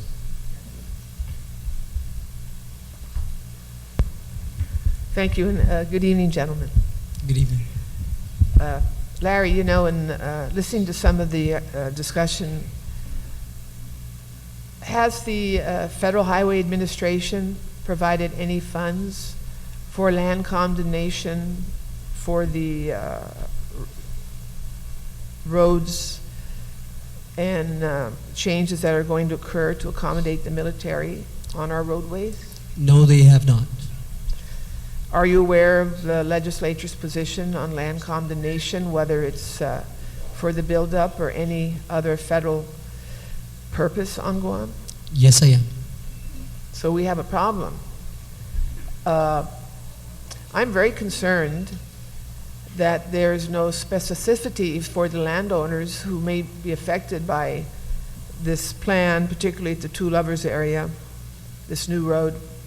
I'm very concerned that it sounds like they've never been informed about this potential action by the Department of Public Works, that you're designing a roadway that may require part of their land. Have they been informed in any way, any of these landowners, that this may happen? No, again, these are preferred alternatives. DPW is not involved in identifying where these, I mean, I guess, promoting the military's concerns. We are presenting traffic studies to show where congestions are at, and that they're going to have to come up with a mitigation for. So in their process, in their NEPA and their dialogue among cooperating agencies, they're trying to find the path of least resistance, minimal land taking, and maximum use of existing roadways without adversely affecting the community. So, through that iteration, it's fully recognized that the legislative body and the government of Guam is not a proponent of any condemnation.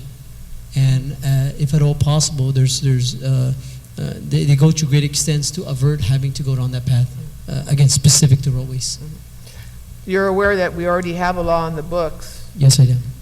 that says no alienation of land, public land, for any federal purpose, whether it's the military buildup or any other federal activity, can occur without the authorization of the legislature. Absolutely. And if it comes to that point, absolutely, that's a good statute, and we will comply with that. Well, I'm very concerned that there may be people who potentially could be impacted by the plans for the highway expansions and road expansions to accommodate the military. I'm concerned that they may not know, just like Senator Cruz. And I really don't think that's fair at this point when the community is being asked to respond to the draft DEIS document. And many folks are doing it either orally or in writing. But those who may really have potential loss if these plans materialize in terms of being targeted for parts of their land don't really know that.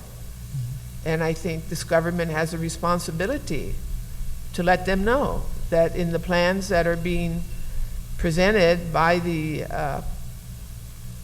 military, their land is being looked at as part of a road project. No one has informed them about that, to my knowledge. And I sometimes see these landowners occasionally, and to my knowledge, they have never been informed, informally or informally. And I think that's unfortunate.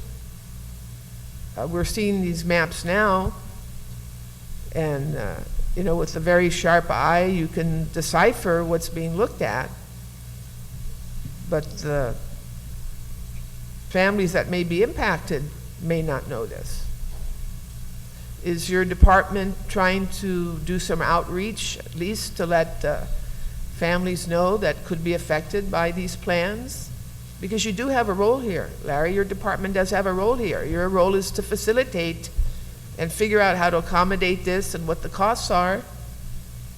And part of your responsibility should be to let the landowners know. And that hasn't happened. If I may, we have done public hearings on the 2030 master plan of proposed new roads that are required for our reduction in traffic congestion and improvement of moving people to and from.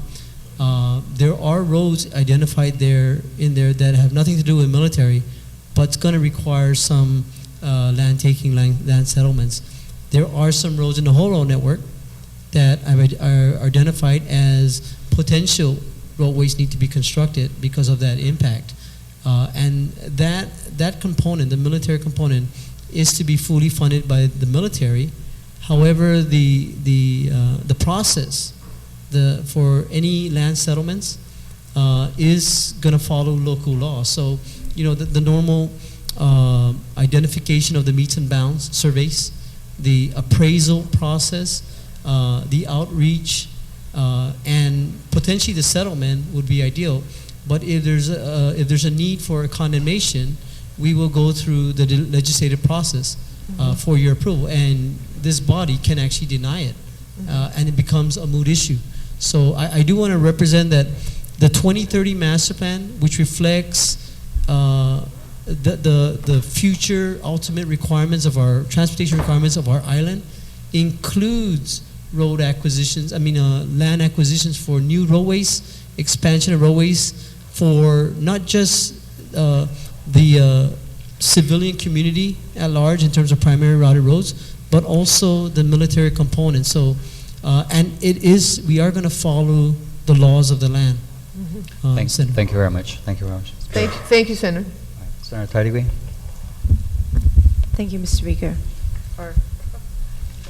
Chairman. Chairman. Thank you, gentlemen, for coming tonight and sharing some of your thoughts here and showing what's in the DEIS. My biggest concern, as I said many times during these meetings, it's what's not in there that you need to address, and those are very important. Some things were brought up earlier. A couple questions real quick, because I know I'm timed. So with regards to the transportation, mass transit, have you had meetings with the DOD with regards to mass transit for combining, or instead of building more roads with DOD, will you be finding a way with mass transit system for personal use, in other words, to collaborate together as one group to address the impact on our roadways with mass transit? In other words, on base, with the military, coming up with ideas, because it was mentioned that they are considering their own mass transit system, going from Anderson to Naval Station, etc. Have you collaborated with them in bringing these two together, the local and the military in that case? Have you had any meetings on that? No, ma'am. We have not yet met with the military in that manner, but we do address the need for that, and we plan to do that. Okay, thank you. Larry, there's so much mention of numerous roads that are going to be being built up, and my biggest concern is the storm water road runoff is going to be causing major flooding in low-lying areas, and what is the DOD plans to minimize the increase of those flooding areas? Yes, when we came up with these estimates for these roadways, the $1.7 billion tab, even the $4.5 billion, it's a comprehensive estimate that includes all compliances in terms of if there's an NEPA requirement, EIS or an EA or a categorical exclusion, that's included. If it requires a design, that's included. The construct is included. The construction management is included. Compliance to all regulatory bodies having jurisdiction. For example, the Guam EPA requirements for air, land, sea protection. The Historic Preservation Office from Parks and Rec. The Fish and Wildlife and Department of Agriculture. The Bureau of Statistics and Plans, Coastal Zone Management, the Army Corps Engineers, and those are pretty much the single biggest entities that have jurisdiction. Utilities. So yes, to answer your question pointedly, all these components and requirements to assure that in the construct of these roadways, that there will not be any adverse impact to the community and the neighborhood, yes, it's all inclusive. There was one thing that was not mentioned on the runoff is that within the military base, what is being built, which you have no privy to, the runoff actually coming in the Chico area, and some of the people who have land near the military bases or near the military property, that it could be a problem, and there's no showing any type of mitigation in that perspective. So I ask that you please consider that one as well, from the runoff out of the military base, or what's built there has caused flooding outside of the gate. That needs to be looked at. Andy, you mentioned earlier about the buses, 6,000, I think 668 additional students within that time period. As you know, that the construction workers that are brought in, majority of them, probably most, I'd say about 90% of them, do not bring their families and children. Is this number based on the organic growth of population, or is it something you've really assessed as far as, or mathematically putting together your assessment? You know, I'm actually assuming it's both organic and partly due to the military buildup. But actually, what does it differentiate? I mean, before the organic and the buildup, are you calculating more on organic growth at 90% and then 5% growth on the buildup, or what is your measurement, well, actually, percentage-wise? Yeah, actually, the numbers that I presented to you did not come from the DPW. They actually came from the superintendent at the Guam DOE. As a matter of fact, in a Guam Pacific Daily News Thursday edition, November 24th, she stated that there would be approximately a growth of approximately 6,268 students. So that number actually came from the Guam DOE. Okay, it did not specify whether it's FSM individuals or from the military buildup, nothing? No, it didn't. Okay, I'll get that information. Lastly, at the port, my greatest joy about going to the port is visiting Family Beach, you know, and skiing down there. It's a great place to go. And it just heartens me to think that they may close. Now, you mentioned something about that. Do they say, DOD, they're going to shut down that area for our people to go and enjoy one great prime property to go jet skiing and water skiing in that area? No, they didn't say that specifically. What I'm saying is, if the explosive arc is wider, then there might be an issue with closing down that portion of Family Beach because of the dangers to the people that's using Family Beach. But they have not, to my knowledge, have closed down the Family Beach. Family Beach is open to the public. All they have to do is let us know that they're coming there for the purpose of security. But we have not denied anybody access. But still, they have the authority to close it down for security, national security purposes. Yes, when it comes down to national security, I think they Thank you. Thank you very much, Senator. Thank you, Mr. Augustine. Before we call up the speakers who have signed up to speak, I want to go ahead and just ask some of the questions of the audience who are listening at home and have called in. I have a question here from a Mr. J. Kichicho, and the question is directed to the Port Authority. Is the military already doing any dredging in Apra Harbor?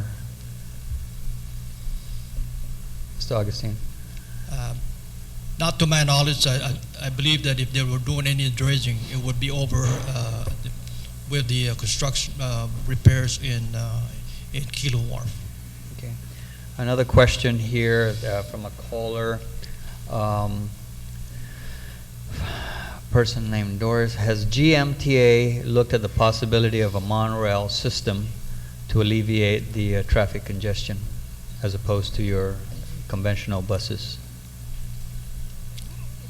No, we have not looked at a monorail system from the GRTA standpoint. We know that that idea has been discussed in many circles, but our approach at this point is a bus rapid transit system will be the more effective approach moving forward into the future, growing from there. A monorail system may be a lot more expensive to install and even more to maintain, especially if we have to incorporate that design into the roadways. Thank you. And then the last question here was basically on the pertaining to the timing of the upgrading of the mass transit. Will that upgrading, a significant part of it, be completed prior to the peak of, it is expected the population surge is going to peak around 2014.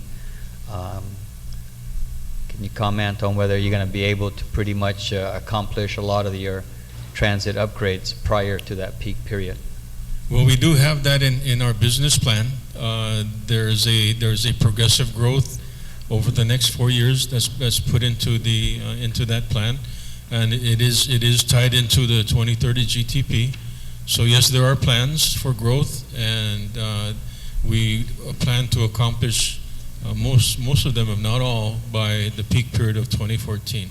Thank you very much. Okay, I'm going to go ahead. I do have a couple of questions, so I'm going to go ahead and take my 5 minutes. First of all, Larry, there was a slide there that showed cost estimates for various roads that need to be constructed over the next 20 years, the haul roads and all that, and then identifying the funding sources for that. But based on just what was said earlier, it appears then that those cost estimates may actually be on the low side, because it does not take into account the possible cost for acquiring rights of way. And when I say acquiring, not necessarily through condemnation, but through some mutual agreement between the private landowner and the government. So is it correct to say that a lot of those estimates are probably on the low side? I would say some of the estimates will be low when you take a look at the cost of materials and supplies and the law of supply and demand, meaning there's high increases in contracts that are coming out and not enough suppliers, so thus a higher rate. There's more competitiveness, or to say, it's in the contractor's favor because they can name their price and there's not that many resources here. But specific to your question about the rights of way, in these estimates, there's provision in there for the design, the build, the management, but even approximately 2% of the cost of the project is allocated for potential rights of way acquisition. So every dollar mentioned, 2% of it is actually allocated for right of way acquisition. Whether or not we use it, it's a safeguard that's provisioned in the estimate. Okay. Can you address I know that in the 2030 master plan, there's plans to upgrade Route 1. There's plans to upgrade Route 15. Similarly, there's plans to upgrade Route 8. And then in that master plan, it also has plans about connecting those major roadways. So, for example, connecting Route 1 to Route 15, somewhere in the Jigo area. I know that in one of the meetings earlier, for example, residents of the Paris Acres somehow have concluded that connector road is going to be right along the Paris Acres. Can you maybe comment on that? And also the connector road between Route 1 to Route 8. Okay. The connector road between Route 1 and Route 15, originally it was Gazinero Road or Route 29. As we vetted out the process and knowing the topology of Route 29, it moved down to Talanlahuna, which is the Paris Acres roadway. And as we're further vetting it out, and based on recommendation by the Paris Acres Association, we're even taking a look at moving it even further south, towards the Andy South area. So all these feedback that we're getting from the public is actually brought back to the table, the vetting table, to see what is the best way to develop the path of least resistance and develop the roadway that will satisfy the traffic, reduce the traffic congestion, but minimize the adverse impact to the community. So yes, that is one example. The other roadway you mentioned is between Route 8 and Route 1. Which is the Tizan Parkway. The Tizan Parkway. Okay, the Tizan Parkway, I'm not going to belabor the story there, but the bottom line is in our master plan, it's identified that there has to be a connector road by and between Route 8 and Route 10A, 16, and 1, in as much as that is the center of the island, and that is one of the single biggest area of traffic congestion. So we definitely know that there needs to be a connector road there, and as of current, We are working with the owners of the property, the Tijan landowners that acquired the property through Public Law 26100, as well as the airport stakeholder, to see if we can build a road favorable to the properties that are abutting that proposed roadway, and see if we can come up with the win-win. We're attempting, we're working collaboratively with all the owners to establish that roadway, but we want to represent that is a very vital, critical roadway or connector road for the driving public, and to minimize congestions along Route 8, Route 16, and Route 1. Thank you very much. Gentlemen, I'm going to go ahead and call up the first round of the audience who have signed up to speak. The first, we have got so far 4 people who have signed up to speak, and the first one was Magalahi Magaaniti.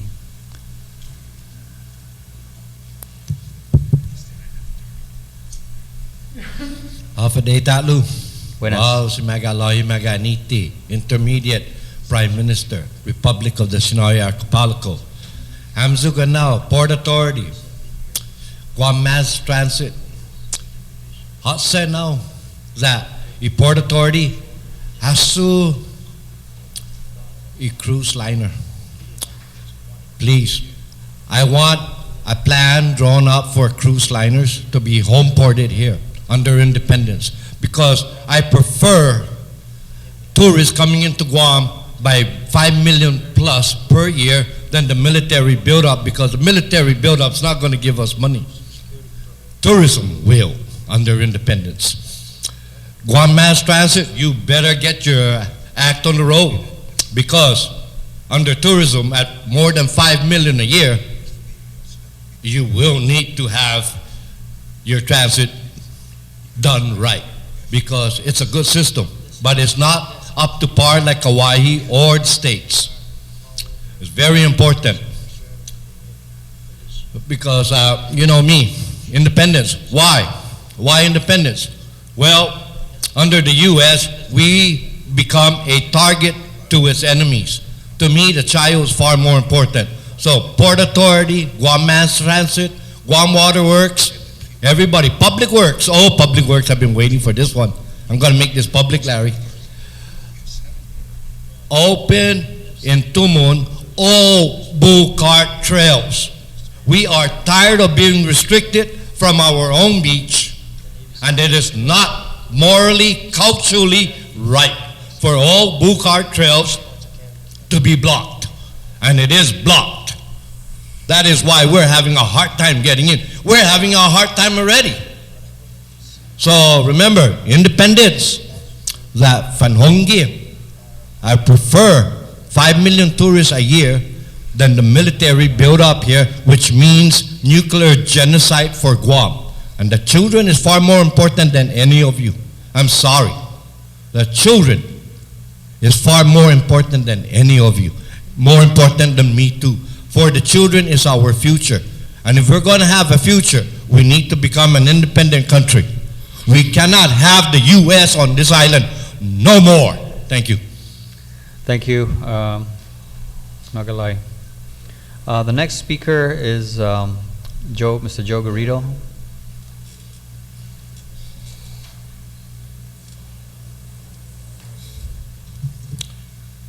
Well, I'm Joe Garrido from the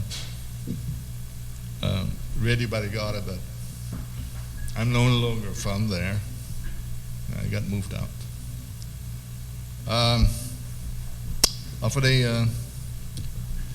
Mr. Chairman. Buenas. Larry, I think you probably feel a little better now that you're going to be leaving DPW. And so you can say anything you want. You sound like DPW is an autonomous agency. Is it an autonomous agency? So, well, anyway, those are our good presentation. I'm just going to go through some of these bullets. I don't think I'm going to have all the time that I need to do this. But DPW said that they will treat the military as a developer. And there are incidentals that requires a developer to follow. Compliance to law. There is the Application Review Committee. There is the Guam Land Use Commission. There are local laws that have to be followed. I don't know how the military is going to comply with those, but I'm saying good luck to us. The Superfund that you mentioned, the Air Force is currently doing a Superfund cleanup, and they purposely made it fall under the circular. I don't know what I forgot the acronym for that, but the circular allows the military not to comply to any law that we think should be complied here on Guam. And I know that. So good luck. The highway encroachment permitting process really need to be reassessed, because I believe that because it was not being reassessed properly, the government of Guam is losing millions of dollars every year. And the millions of dollars that is being lost does not go to the Guam Preservation Trust, does not go to other programs that the permits and fines and whatever go through by law. I know you're looking at me, but highway encroachment is a permit by itself. It is not a permit to construct anything. It is a permit that permits the construction of anything that affects government property, government building, road sites, anything that affects the government. And often, many construction on Guam are being constructed solely under the highway encroachment or encroachment permits. But to me, the process is not being applied properly. This has been going on for quite a long time. 10, 15, 20 years. Can you imagine the millions that have escaped the general fund too? The other one is what are the local laws or federal laws for that matter that allows the expansion of the roads under the GRN? This is something that I've been asking, that perhaps the DIS or DPW, who happen, I believe, to be receiving an assistant from the Guam Attorney General to make sure that DPW is not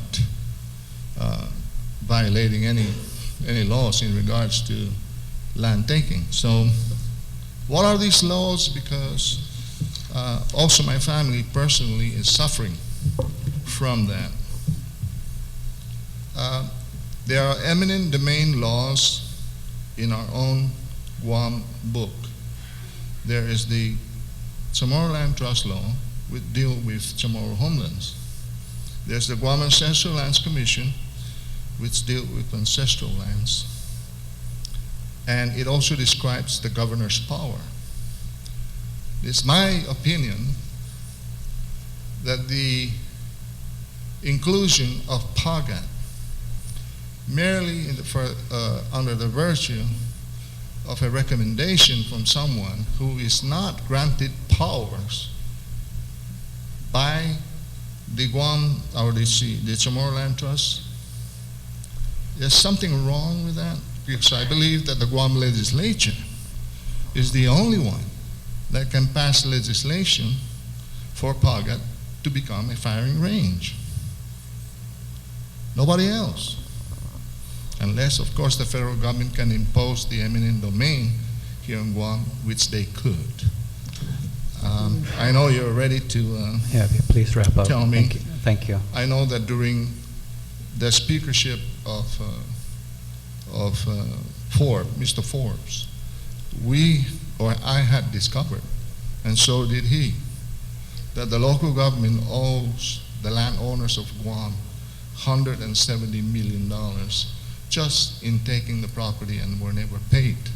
And that was, how many? 10 years ago. I got a lot to say, but one last question, if I can ask the panel.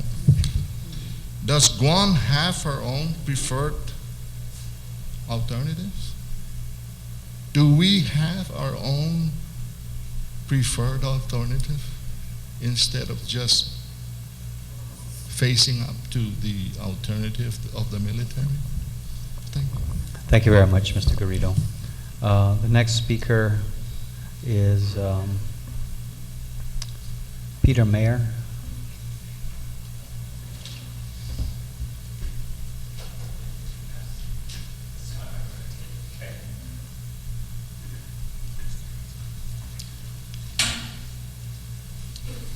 Nanhu si Peter Mayer, Sumatsakazu Giza Manilo. Dispensa Zabi, do I need this? It's okay. Just raise it. Dispensa Zabi for note English. One thing, to address your thing of axle weight, how important that is. The wear on the road is equivalent to some super exponential of axle weight. I think it's the weight cubed, exponential of the weight cubed or something like that. So it's really a significant law that that is asking. And you can ask your chairman what that means. The other thing, there's in Japan they do something that's a spirit of you suggested, Palacios, that for licensing a car, you also have to have a dedicated license plate. I don't know whether it's universal or in many cities. And I know when I lived in Japan, you'd have cliff-hanging houses that would have parking on top of them. Now, my general comment that the 2030 master plan is better than what the military Chapter 4 or whatever for the roadways. One is that you at least pretend to take care of transportation. The military does not. The military says, we are going to move people by private cars. Now, for some of these things, there's certain premises, something known as Down's Law. The capacity of the roadway get filled during rush hours. And to a certain extent, you can reverse it. The other is public transportation. It's really time costs are much more important than monetary costs of people using it. And so to be viable economically, it needs to be more convenient for at least commuting, and I think you can only do it for commuting. The other thing is that the military calls a strip of concrete along a four-way highway a sidewalk. Would you want, where we live on University Drive, your niece to walk to Price Elementary School along Road 4? There is, so that is, and also a shoulder is not a bicycle path. Now, I am suggesting that all new right-of-ways should be restricted to public transportation and public transportation, bicycles, pedestrians, and emergency vehicles. And that way you will get situations where the public transportation is faster, more convenient than a car. Now this should be as part of the program to really have bicycle paths elsewhere so one can go from these places. Let's say the Tejan Parkway, again the long Route 8 to Manila or something like that. Now the other thing is the reef resource. Well, if you don't believe that the importance of not having silting in the harbor, ask your chairman. He's a fellow scuba diver.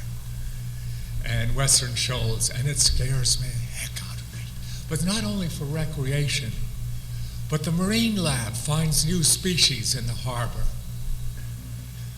So it's really very critical. At any rate, these are sort of random remarks, but I think one of the more thing is that when you can look at Downs Law, you don't build new highways. They just get filled, and that's strange. But anyone who's passed their 30th birthday and reaches to their experience will know that this is true. And so I really want to suggest that any new right-of-way, no private vehicles. Thank you very much, Mr. Mayor. This is Masin. Next speaker is Adrian Cruz.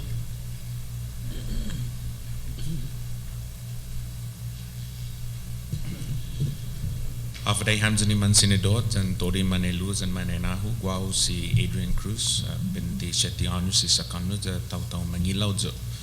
Zawa by Adingani Amzugi Fino Hadza, lo Paru Mageftung office Uleleko by Pula Gifino English. My question really centers on one issue, and I know and I understand the gravity that today is about the Department of Public Works and Transportation and such. But over the course of the past few days, I think that the issue sort of boils down to one bottom line. And today I watched the State of the Union, and as I'm sure a lot of you have, and our dear President talked about in his speech about the security agreements that he had reached in the Pacific and elsewhere in Asia, and how America can't sacrifice its ideals for the sake of security, and how the way forward in this country would be to adhere to the principles of the founding fathers and the framers of the Constitution. And that sort of struck a chord in me today, especially with today's PDN response from the governor's office on the impacts that it will have on us. And that was that when this agreement was reached, when Hillary Clinton went to Tokyo to sign the agreement, she passed right by Guam and did not stop here and did not ask anybody here how it would affect us for the future. I'm 27 years old, and I'm a young man starting my life here on Guam, and it will have an enormous impact on me. Any kind of monies that are borrowed are going to be on my shoulders. And so that struck me as kind of funny. And so the issues all boil down to one. Do we have the right to say yes or no to this, since it will affect us most of all? And if we do, then does the EIS guarantee anywhere in its verbiage that we have the right to this thing we call self-determination, to this vote? It clearly states that our demographics will change, and that in the future, because of that, any form of self-determination will be altered drastically. So does the federal government guarantee us the right to have this before this military buildup happens? Obviously it's going to happen because it was already signed without our consent. And second, since we had no say in this, I'm assuming that we can deduce that this is going to move forward whether we like it or not. And so will the government of Guam conduct this vote for self-determination, irregardless of what the American government says, because of course this is our human right and our God-given right to be able to chart our own course. And so I would just like to ask the question, will we have the right to have this vote? And if the United States will not, will the government of Guam have this vote before our demographics change, which will change the outcome of this vote? Thanks. Zusmasi, no, Adrian. And Adrian, I just want to acknowledge na maguf na sigaw ang praktika yung lingwahe. Peot sa hamzon ni manhopin. Zusmasi. The next speaker is Marie Ayong.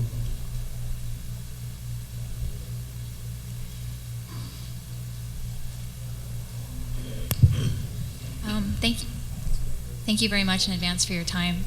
My question was actually directed to the gentleman from the port. In your presentation, you alluded to the potential, or actually the transportation of hazardous waste materials. And I was wondering, in your review of the DEIS, you saw any kinds of accidents that had been alluded to in the past, and what sorts of contingency measures you think would be put in place for the Port Authority in the event that such an accident would happen. Thank you, Marie. If there was an accident, let's say, for example, an oil spill, the Port Authority has been working with Guam Response Limited, which is an oil spill responder. So our employees are trained in the mitigation process of oil spills. The other incident that I clearly remember is a leak of chlorine container coming into Guam. That particular container is very dear to the people of Guam because we use chlorine to purify our water. But those are the two incidents that I recall with the last 17 years that has happened. It could happen, but I think the public is prepared and the port is prepared to mitigate those types of incidents. Would you be prepared in your comment to JIGPO to look at accidents that might have happened in other ports that have similar kinds of capacities or that transport similar kinds of hazardous materials? And I guess I'm not just thinking of oil or chlorine, as you mentioned, but also materials that are also related to military ammunition, for example. Or is that outside of your jurisdiction? Ammunition is outside our jurisdiction. The military have various places on the island that they store ammunition, but ammunition typically don't pass through the Port Authority of Guam. Okay. Oh, I guess, but I'm still asking, in preparation of your comments, in response to the DEIS, would you still be looking at accidents that may have happened in other ports that have similar capacities? Does that make sense, or is that?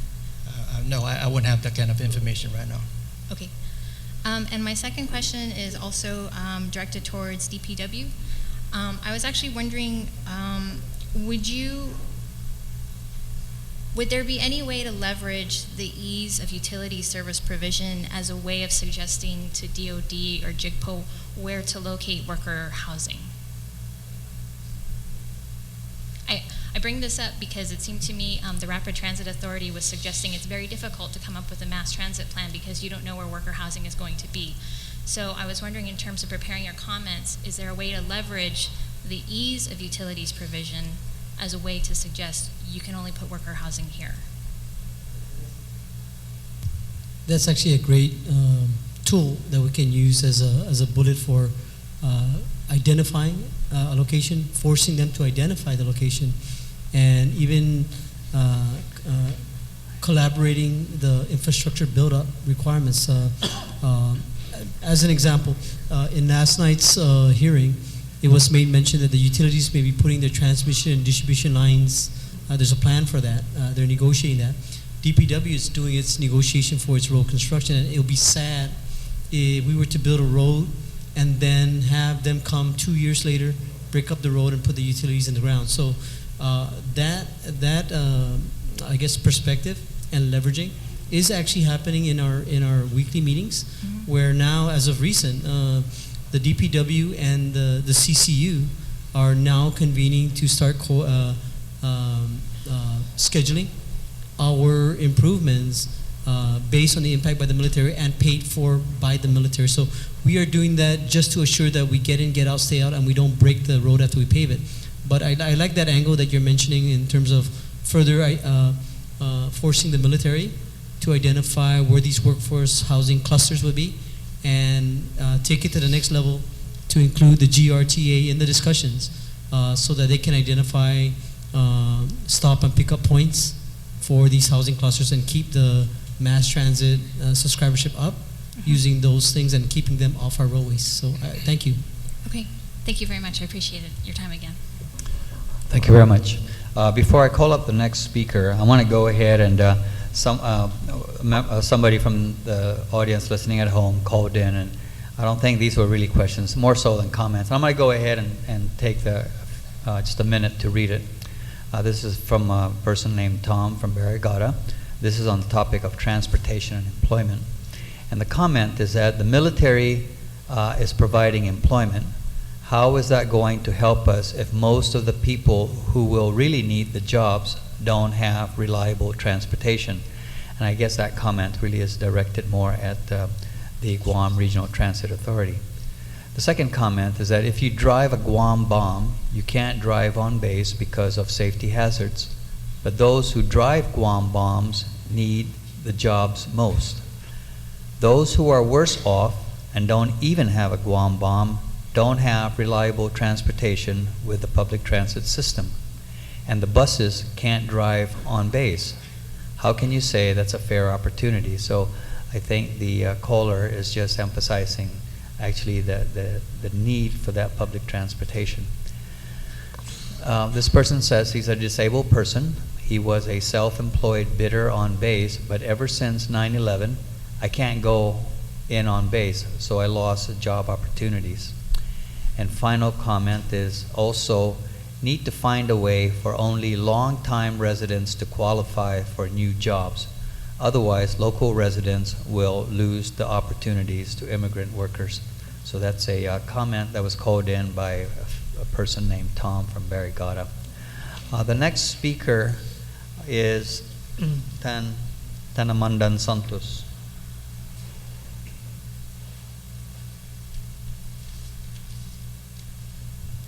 Buenas tardes, senador and senadoras, and visitas.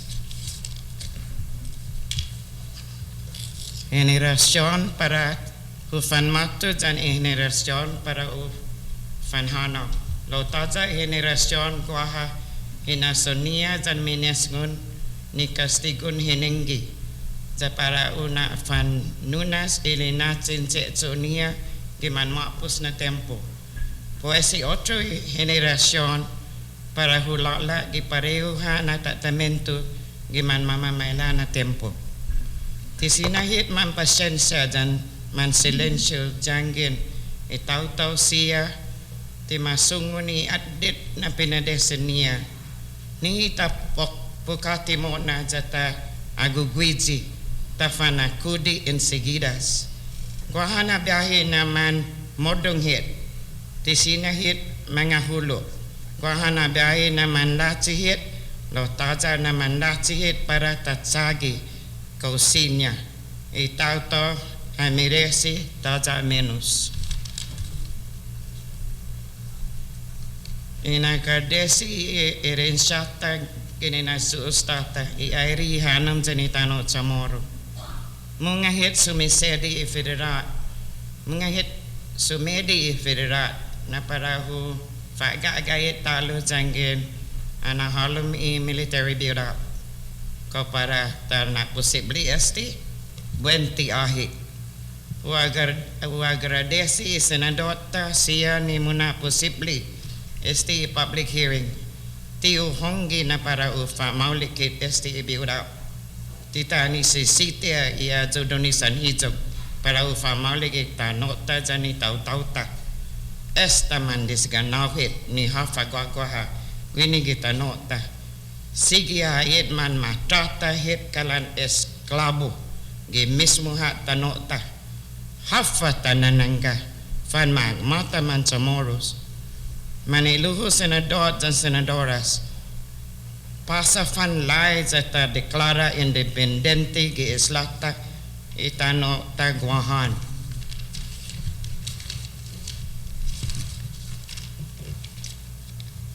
The build-up is a great impact to our environment, air, water, infrastructure, and especially our overcrowded roads. And the land that they want to condemn, we are sick and tired of federal condemnation. Our parents and great-grandparents were not educated enough at a time in the past when their lands were condemned. They were not able to voice their concerns because they could only speak in Chamorro. Our grandparents were seated because they did not have the ability to say no to the government, to the governor or the government of Guam. People didn't know what condemnation meant. My father was forced to sign away his land without him knowing what was happening. My dad lost his land in Nagana. He only got $200 from the ex-governor at the time. My son, Angel Santos, is right when he made a speech and he said, we found the enemy, and the enemy is us, the Chamorro people. My father-in-law lost his land where Chief Kapua is standing. He only received $200 from the governor also. He was told that it was for condemnation purposes. Our people are so ignorant at that time, and they thought that the governor has the power to condemn their land. They were never educated to know that they could fight back. I was only 10 years old when it happened. I really felt for my father and father-in-law. The build-up caused a lot of frustration on the people of Guam, especially those whose land is going to be condemned for firing range, housing, schools. Wake up, people. Are we going to allow this to happen? This build-up is more dangerous to the welfare of our people than World War II. Last of all, we need to wish for a miracle to happen. And I wish that our ancestors will wake up and kill this animal that is coming to demolish our island of Guam, which was inherited to us from God. And in the other hand, why are people making a profit from our water when it's an inheritance from God to grant, to quench the thirst of our people, especially after they suffered from World War II? The condemnation, we need to protect the people from condemnation, because we are only one people on one island. So people, go back to your land. Now that we were educated enough, we cannot say, go ahead, take our land. Uncle Sam, get lost. I don't need your food stamps. Is there a response to Tanamandan Santos? Next speaker is Matao Pagat.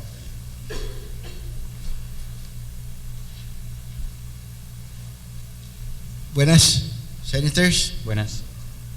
Guau si Matao Pagat. Muna gagidu pagugunin na pungi para pe usangani si siya tinautaw dan hamdu ganaulo na mungahit mo acceptasti military bilab guni ki tanota muna o sasangan está demasiado itano dikiki demasiado disaster jalan megay kereta dadangin po van halum talo 8,000 Marines plus gwini na tano sempi man halum mas di 10 mit na kereta kau sinya a opi si Larry Perez este un questona Larry kau listuhaw na ki-20 Tracy pun odin driver ni bus na kausinya mata ki orang las 4 kita tangmak o las 5 za o fan makuni ifamaguun para eskwela po mana asuguraw na masod na manmatugatu taftang ki eskwela kausinya por favor unopi hunggan par aye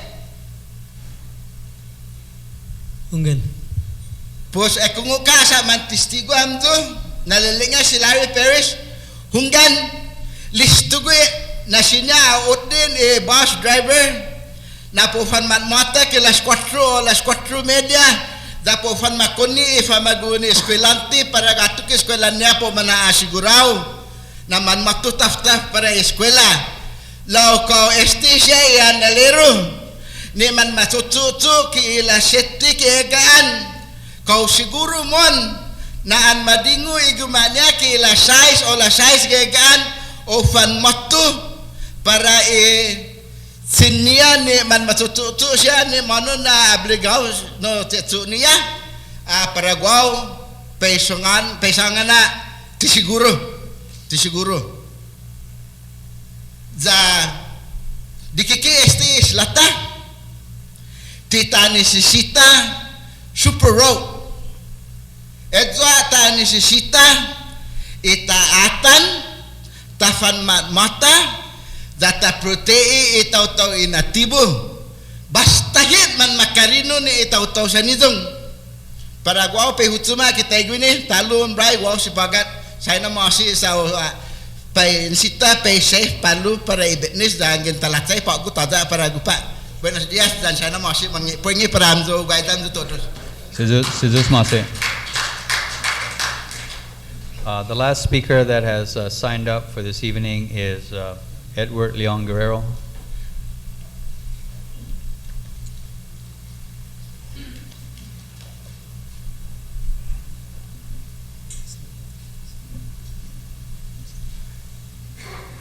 Good evening, Mr. Chairman. Dr. Gutters, you're looking beautiful today. Thank you for preparing me to be a fine gentleman and a good father and a good provider.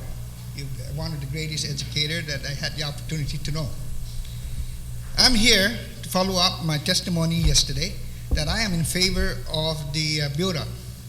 And I also will never hesitate to say that I am a proud Guamanian American. My biggest concern, being a former professional in the government of Guam, who is tasked with the responsibility to prepare ourselves in order for prepare the island in order that our kids could have a better life. My concern is DPW. DPW has failed to apply or take advantage of numerous federal funding for the highway reconstruction, whatever. I read this several years ago, that several $1 million was never applied for. DPW, you lost your solid waste management landfill. And it's a nightmare whenever I go to public work dealing with the administration of that landfill, right? I mean the waste. So I'm worried that you guys are not ready. And that in the engineering part and the planning, coordination, and especially when it comes to prioritization. I understand that there's a lot of studies being made on exactly how to mobilize the military, but what about those connecting routes? A classic example is right by Potts Junction, the road entering into Del Mar. Okay? There's 100 condominiums. I happen to own 2 and live in that area for the past 3 years. It's less than 2, the width. You cannot go more than 5 or 10 miles an hour, otherwise you will collide because the road is so. Yet Public Works continue to allow build up. We have more than 200 people in there, in a road that is really dangerous. What happened for the past 8 or 20 years? Why does Public Works keep on allowing the bill, continue giving building permits without making sure that the accessibility, safety is there? If we cannot do our job in a normal course of life, what more when a major build-up is coming? Perhaps this is why the director is on his way out. They're fleeing, for whatever good reason is, Mr. Perez. But Public Works needs a lot of help. And hopefully when we get more funding, we get some better administrators, because we have so many, there's much to be desired. Our biggest problem in Guam is that we're overwhelmed with people in positions that don't have the proper education, the proper training, the proper experience. It is not what you know in our government, it's who you know, and that has to stop. It has to stop. Okay? And I honestly believe that we should take advantage in this build-up, because these are the revenues that we've been hoping for For the past 15 years, you watch the legislative history. They're constantly changing because people are not happy. When we have economic difficulties and people out there are hurting, they want changes. And that's why I notice, because I've been gone for 18 years from Guam, but when I look back at the history of all the former senators, I say, oh, this happened when people are not happy. And we know that for the past 18 years, the people of Guam have been suffering. Perhaps this build-up is the light, but let us not let this go by and become a burden. Make it an opportunity. You know, I would like to come here and be positive. In the 5 minutes up, sir? That sounds like a cough for 4.5 minutes. No, it was in the cup, but you got 30 seconds left. God bless you, sir. Okay, anyway, I know it's very easy to come here and criticize, but perhaps we have to sit down and provide solutions. Okay? And I'm concerned because when there's money, there'll be crime, and when there's money, people have more money to build also. So the private part will start building, extending houses, and Public Works has to better start controlling the building permits. Houses are not going all the way to the line. So, so this is my concern. Thank you very much. Let the Mr. record Gandara. show that I appreciate here. Just 1 second, since I'm the last yeah, speaker. time's up, Mr. And we do have a couple more speakers. Yeah, there was 2 more that came in, and I would like to take a moment also to at least read off one of the calls that came in. Thank you. And Thank you very much, Mr. I Gandara. read your... Yeah. I'm surprised that they didn't invite the legislature. Before I call the next speaker up, I would just like to read a comment that was called in by an anonymous person from Chalampago, and the comment is, I was a DOD employee for 5 years and lost my job in 1995 from the shipyard. Everyone is saying that they want the military out, but the military brings in so many jobs to our islands. At SRF, there were almost 1,100 employees. You, senators, are hammering Larry Paris now because for so many years, nothing has been improved. So is the legislature now using this opportunity as an excuse for the military to pay to upgrade our transportation system? When SRF closed down in 1995, there were traffic problems then. Why didn't Gov Guam try to fix the problems then? Why now? Mass transit has been a problem for many years. Traffic is overflowing as it is now. Don't use the military as an excuse. The military has always been here and supported us here by providing jobs.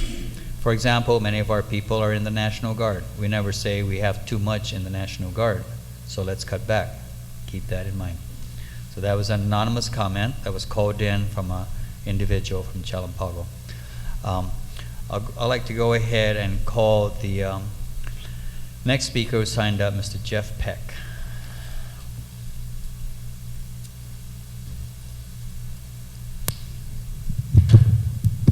I'm going to be real quick.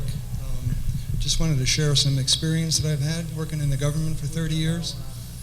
Just as you're going through this process right now, NEPA, and you're doing your due diligence environmentally, I'd like to clarify for you what typically is the policy and management position of the federal government within the military environment. And that is, although they have sovereign power to go ahead and do what they want to do, they almost always will defer to local government politically and a management style, and will go through the permitting process. So you have the right to say to them, for us to be able to exercise due diligence on behalf of the people of Guam and to get projects done in the way that we think they should be done, to be safe and to be appropriate custodians of resources and what have you, you do have the right to say, we think you need to go through our normal permitting process for your projects.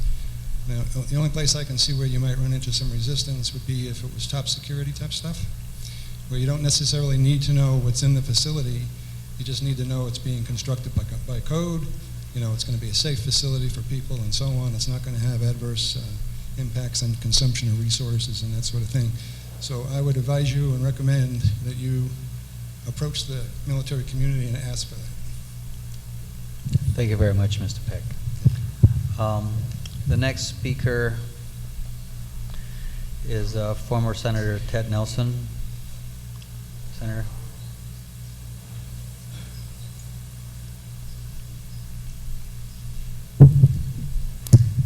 Buenas noches, Mr. Chairman. Buenas. Senator Palacios, Senator BJ Cruz, and the most beautiful lady up there, Senator Guthridge. Now, first let me say that what you folks are doing is quite an excellent manifestation that have been completely neglected, and I want to applaud you for that. You got somebody here to? Quite. I just want to share something. Can you give these to senators? I want to thank you, senators, for this format. I think it's long overdue, and I think that people want to be able to see just what's going on. And I think the result of the hearing tonight, especially with what you're getting now, I think we'll be able to address a very important issue for the people of this territory. That is perhaps compensation for land taking illegally or whatever it is in the amount of $150 million. So I certainly thank you for this opportunity, Mr. Chairman. And I look for your leadership in trying to follow up what I have to say or have to suggest. As everybody says, and of course Larry here, supposed to meet with him, but he says he's going to resign, so doesn't want to meet with me anymore. No, Director of Public Works, because he and I have been working together. Everybody's saying that build up is done deal. And I guess we all agree. He's already started, day by day, construction is going on. And it's something that we have to realize that it's here. It's here to stay, whether we like it or not. How much time do you have? Oh my God, I'm a senator, like, hey. Senators, I need about 1 hour. Seriously, senators, what I have to say will resolve about 40 years of land taking of the Chamorro land that have been used for highways, schools, pump station, and whatever, which were never compensated. And with 5 minutes, I'll never be able to do 40 years of injustice. I gave you the documents, perhaps you can read it. No, BJ will read it tonight. Don't throw in the trash can, BJ. It will show you that this government is the worst illegal land takers that have certainly done a great injustice to the people of this territory. Back in about 14 years ago, we have discovered, Mr. Chairman, that this government owes the people of Guam over $92 million. Today, probably 150, and perhaps with the build-up, I think with Larry's suggestion here, we will be able and we can address the need to compensate landowners whose land will be taken, probably in the amount of 150, close to $200 million, and this is for real. The federal government will not work on any build-up as long as the private property roads have not been paid or the landowners have not been compensated. Hamzo ni mangay zu tano, por favor, samu fifin maji papit, solo man malago, hamzo malago fin may papit nizi pa ismit siya kisalan, that's your prerogative. But you don't have to sign it. Sa goha lai, istigay lai giminaho za, goha director gwini za, gospinitio ni pohano si Larry. So he understands this, Mr. Chairman. I'm pretty sure, again with your leadership, that we can address this issue to compensate all the people of roads. Land have been taken. The only roads that were paid is Marine Drive, Route 16, and Route 15. We don't worry about that. But Route 8, Route 10, Route 4, all the way down to Umanak, the back road, and over down Route 7, Route 3. Estigin siya na tono, hamzo ni mangay tano por favor. Spear Senator Mijo, Spear Senator Tamada, Spear Senator Ben Pagli, Spear Tello, Spear BJ Cruz, Judy Guttridge. Then sa nga nila guwata ng Mijo, mausa para salan, dati man mapapasiyam zo. So I rely on, this is about 40 years of injustice, Mr. Chairman, and you are aware of this, as well as everybody else. It's time that we resolve this issue. Pay the people. It's against the law. It's against the constitutional law. If you don't believe me, just ask Larry, and Larry will tell you that they will not move into any expansion of roadways whereby the original landowners, the landowners, have not compensated or have not signed the easement agreement. Perhaps may mangagi dandan talo mo na nilo. Daging watan o miso gano por favor sa among pamamfifirma Solomon Malago hamzu. Spear Senator Mizo, Spear Commissioner, Spear Mr. Paris, then sa nganin ni watan o miso sa Guaha Lai, Guaha Keble. Bula man na Keble ni Spifan Mampasi. Either they pay you for the land taking or for tax credit or for land exchange. Senators, I beg you, Mr. Chairman, and this problem, I think you can address it working with the other chairman, other committee members, other senators, and once and for all, put a closure to this. If we want the build-up to take place, if we want Route 15 to be expanded or make a road, whatever it is, or Route 3, we have to address this issue first and work with Larry. All we need is appropriation. Give Larry more people, 5 people for land agent or surveyor, and let him work with the landowners. Manhomgyo na yung na Manilo, na ti Debbie na pre landowner pa fanalo pa kotti. This is a government responsibility. It's the government who took their land, where we're using it for public uses, and the people of Guam have never been compensated. Enigi don't clue na nilatsi. Pues tinsita no ta Kareem na naman nilo. So este na programa, Guaha involved $150 million. And I hope that Larry will just change his mind. Forget about GTA, Larry. Please take care of our people. Address this issue. Because this is for real, Mr. Chairman. And I trust your leadership, Mr. Chairman. I beg you, senators, maninaw manilu, ispiyas sa Guaha, keblin medyo mamayla. Timandadag yun na Gualay, Gua kebli, datangok ko siya man magasta siya. Hamzo gano hulo ni mangagi gini. Tuba tayo si Calvo, tayo si Tenorio, ko mong isip malo, siya ako magagi mga campaign. Let's begin precisely. This is worth of $150 million for compensation for land taking, whereby the owners have not consented it. I think I signed up for the second round. No, sir. No, sir. You were given fair share time like everybody else, and I would like to take the time and no second chance. Be able to read some of the comments. Well, we got another hearing tomorrow on the lands issue, so that would also be an appropriate. All right, then again, Mr. Chairman, just maninaman nilo nila natanay dunk na just masses this is ni Dota sa CM addressy iproblemata ginig desige mas itano itsalan mas preciso ginig itanota is the culture that tanay dunk to just masses si Senator Palacios, si Senator Ada, Senator Tello, Senator BJ Cruz, and our relative, our cousin, Senator Judy Guttridge, si Zeus Masi, Senator Ada, and I'll be right behind you, and I gotta work with this guy here, Larry, because we can resolve it, we can do it. That was just my warm-up.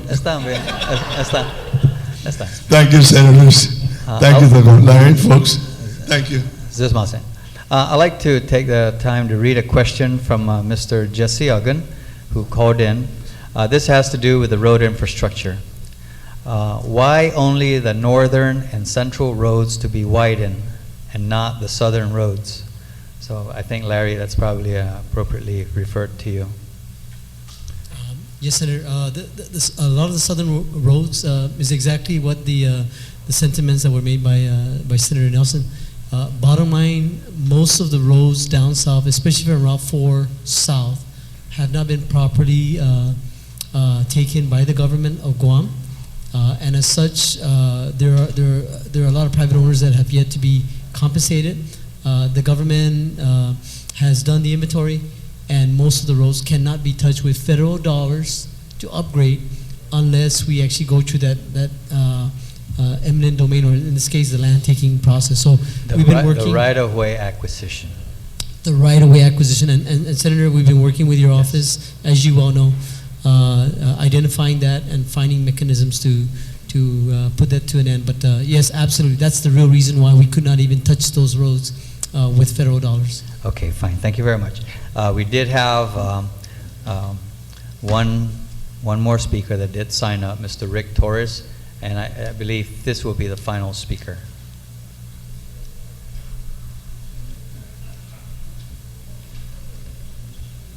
Thank you, Senator. Members of the panel. Questions in regards to the public works and possibly mass transit. Have you considered bicycle trails?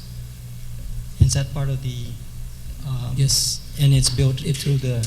It's part of our 2030 master plan. Right. We've identified that, and in Right. fact, the senators have actually passed a bill that requires that when we construct any roadway, we are to provision for bicycle paths. So yes. Right. So, regardless of where the highways are going to be built, there'll be considerations for those. Absolutely, that's statutorily required, and we are doing that. Route 4 is going to be a first example where when we do that reconstruction, as we're doing as we speak, it's going to have a bicycle path, the whole stretch. Right. In line with traffic also is pedestrians. I know we have a problem with pedestrian safety on Guam. It's going to be mass increase and an increase in traffic volume. Are there going to be any overpasses, any types of where pedestrian walkways can be, so that it's not Dangerous. affecting? Yes, as a matter of fact, all our roadways, when we do the reconstructions, will include pedestrian crosswalks with the latest and greatest technology. We also are addressing school zones for pedestrian crosswalks, and in the village, and that's the primary roads.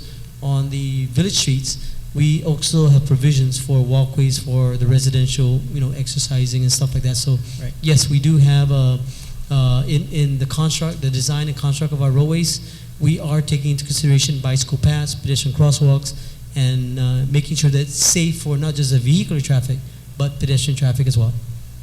Because, the point is, if there's going to be additional personnel on Guam, the military might want to take bikes.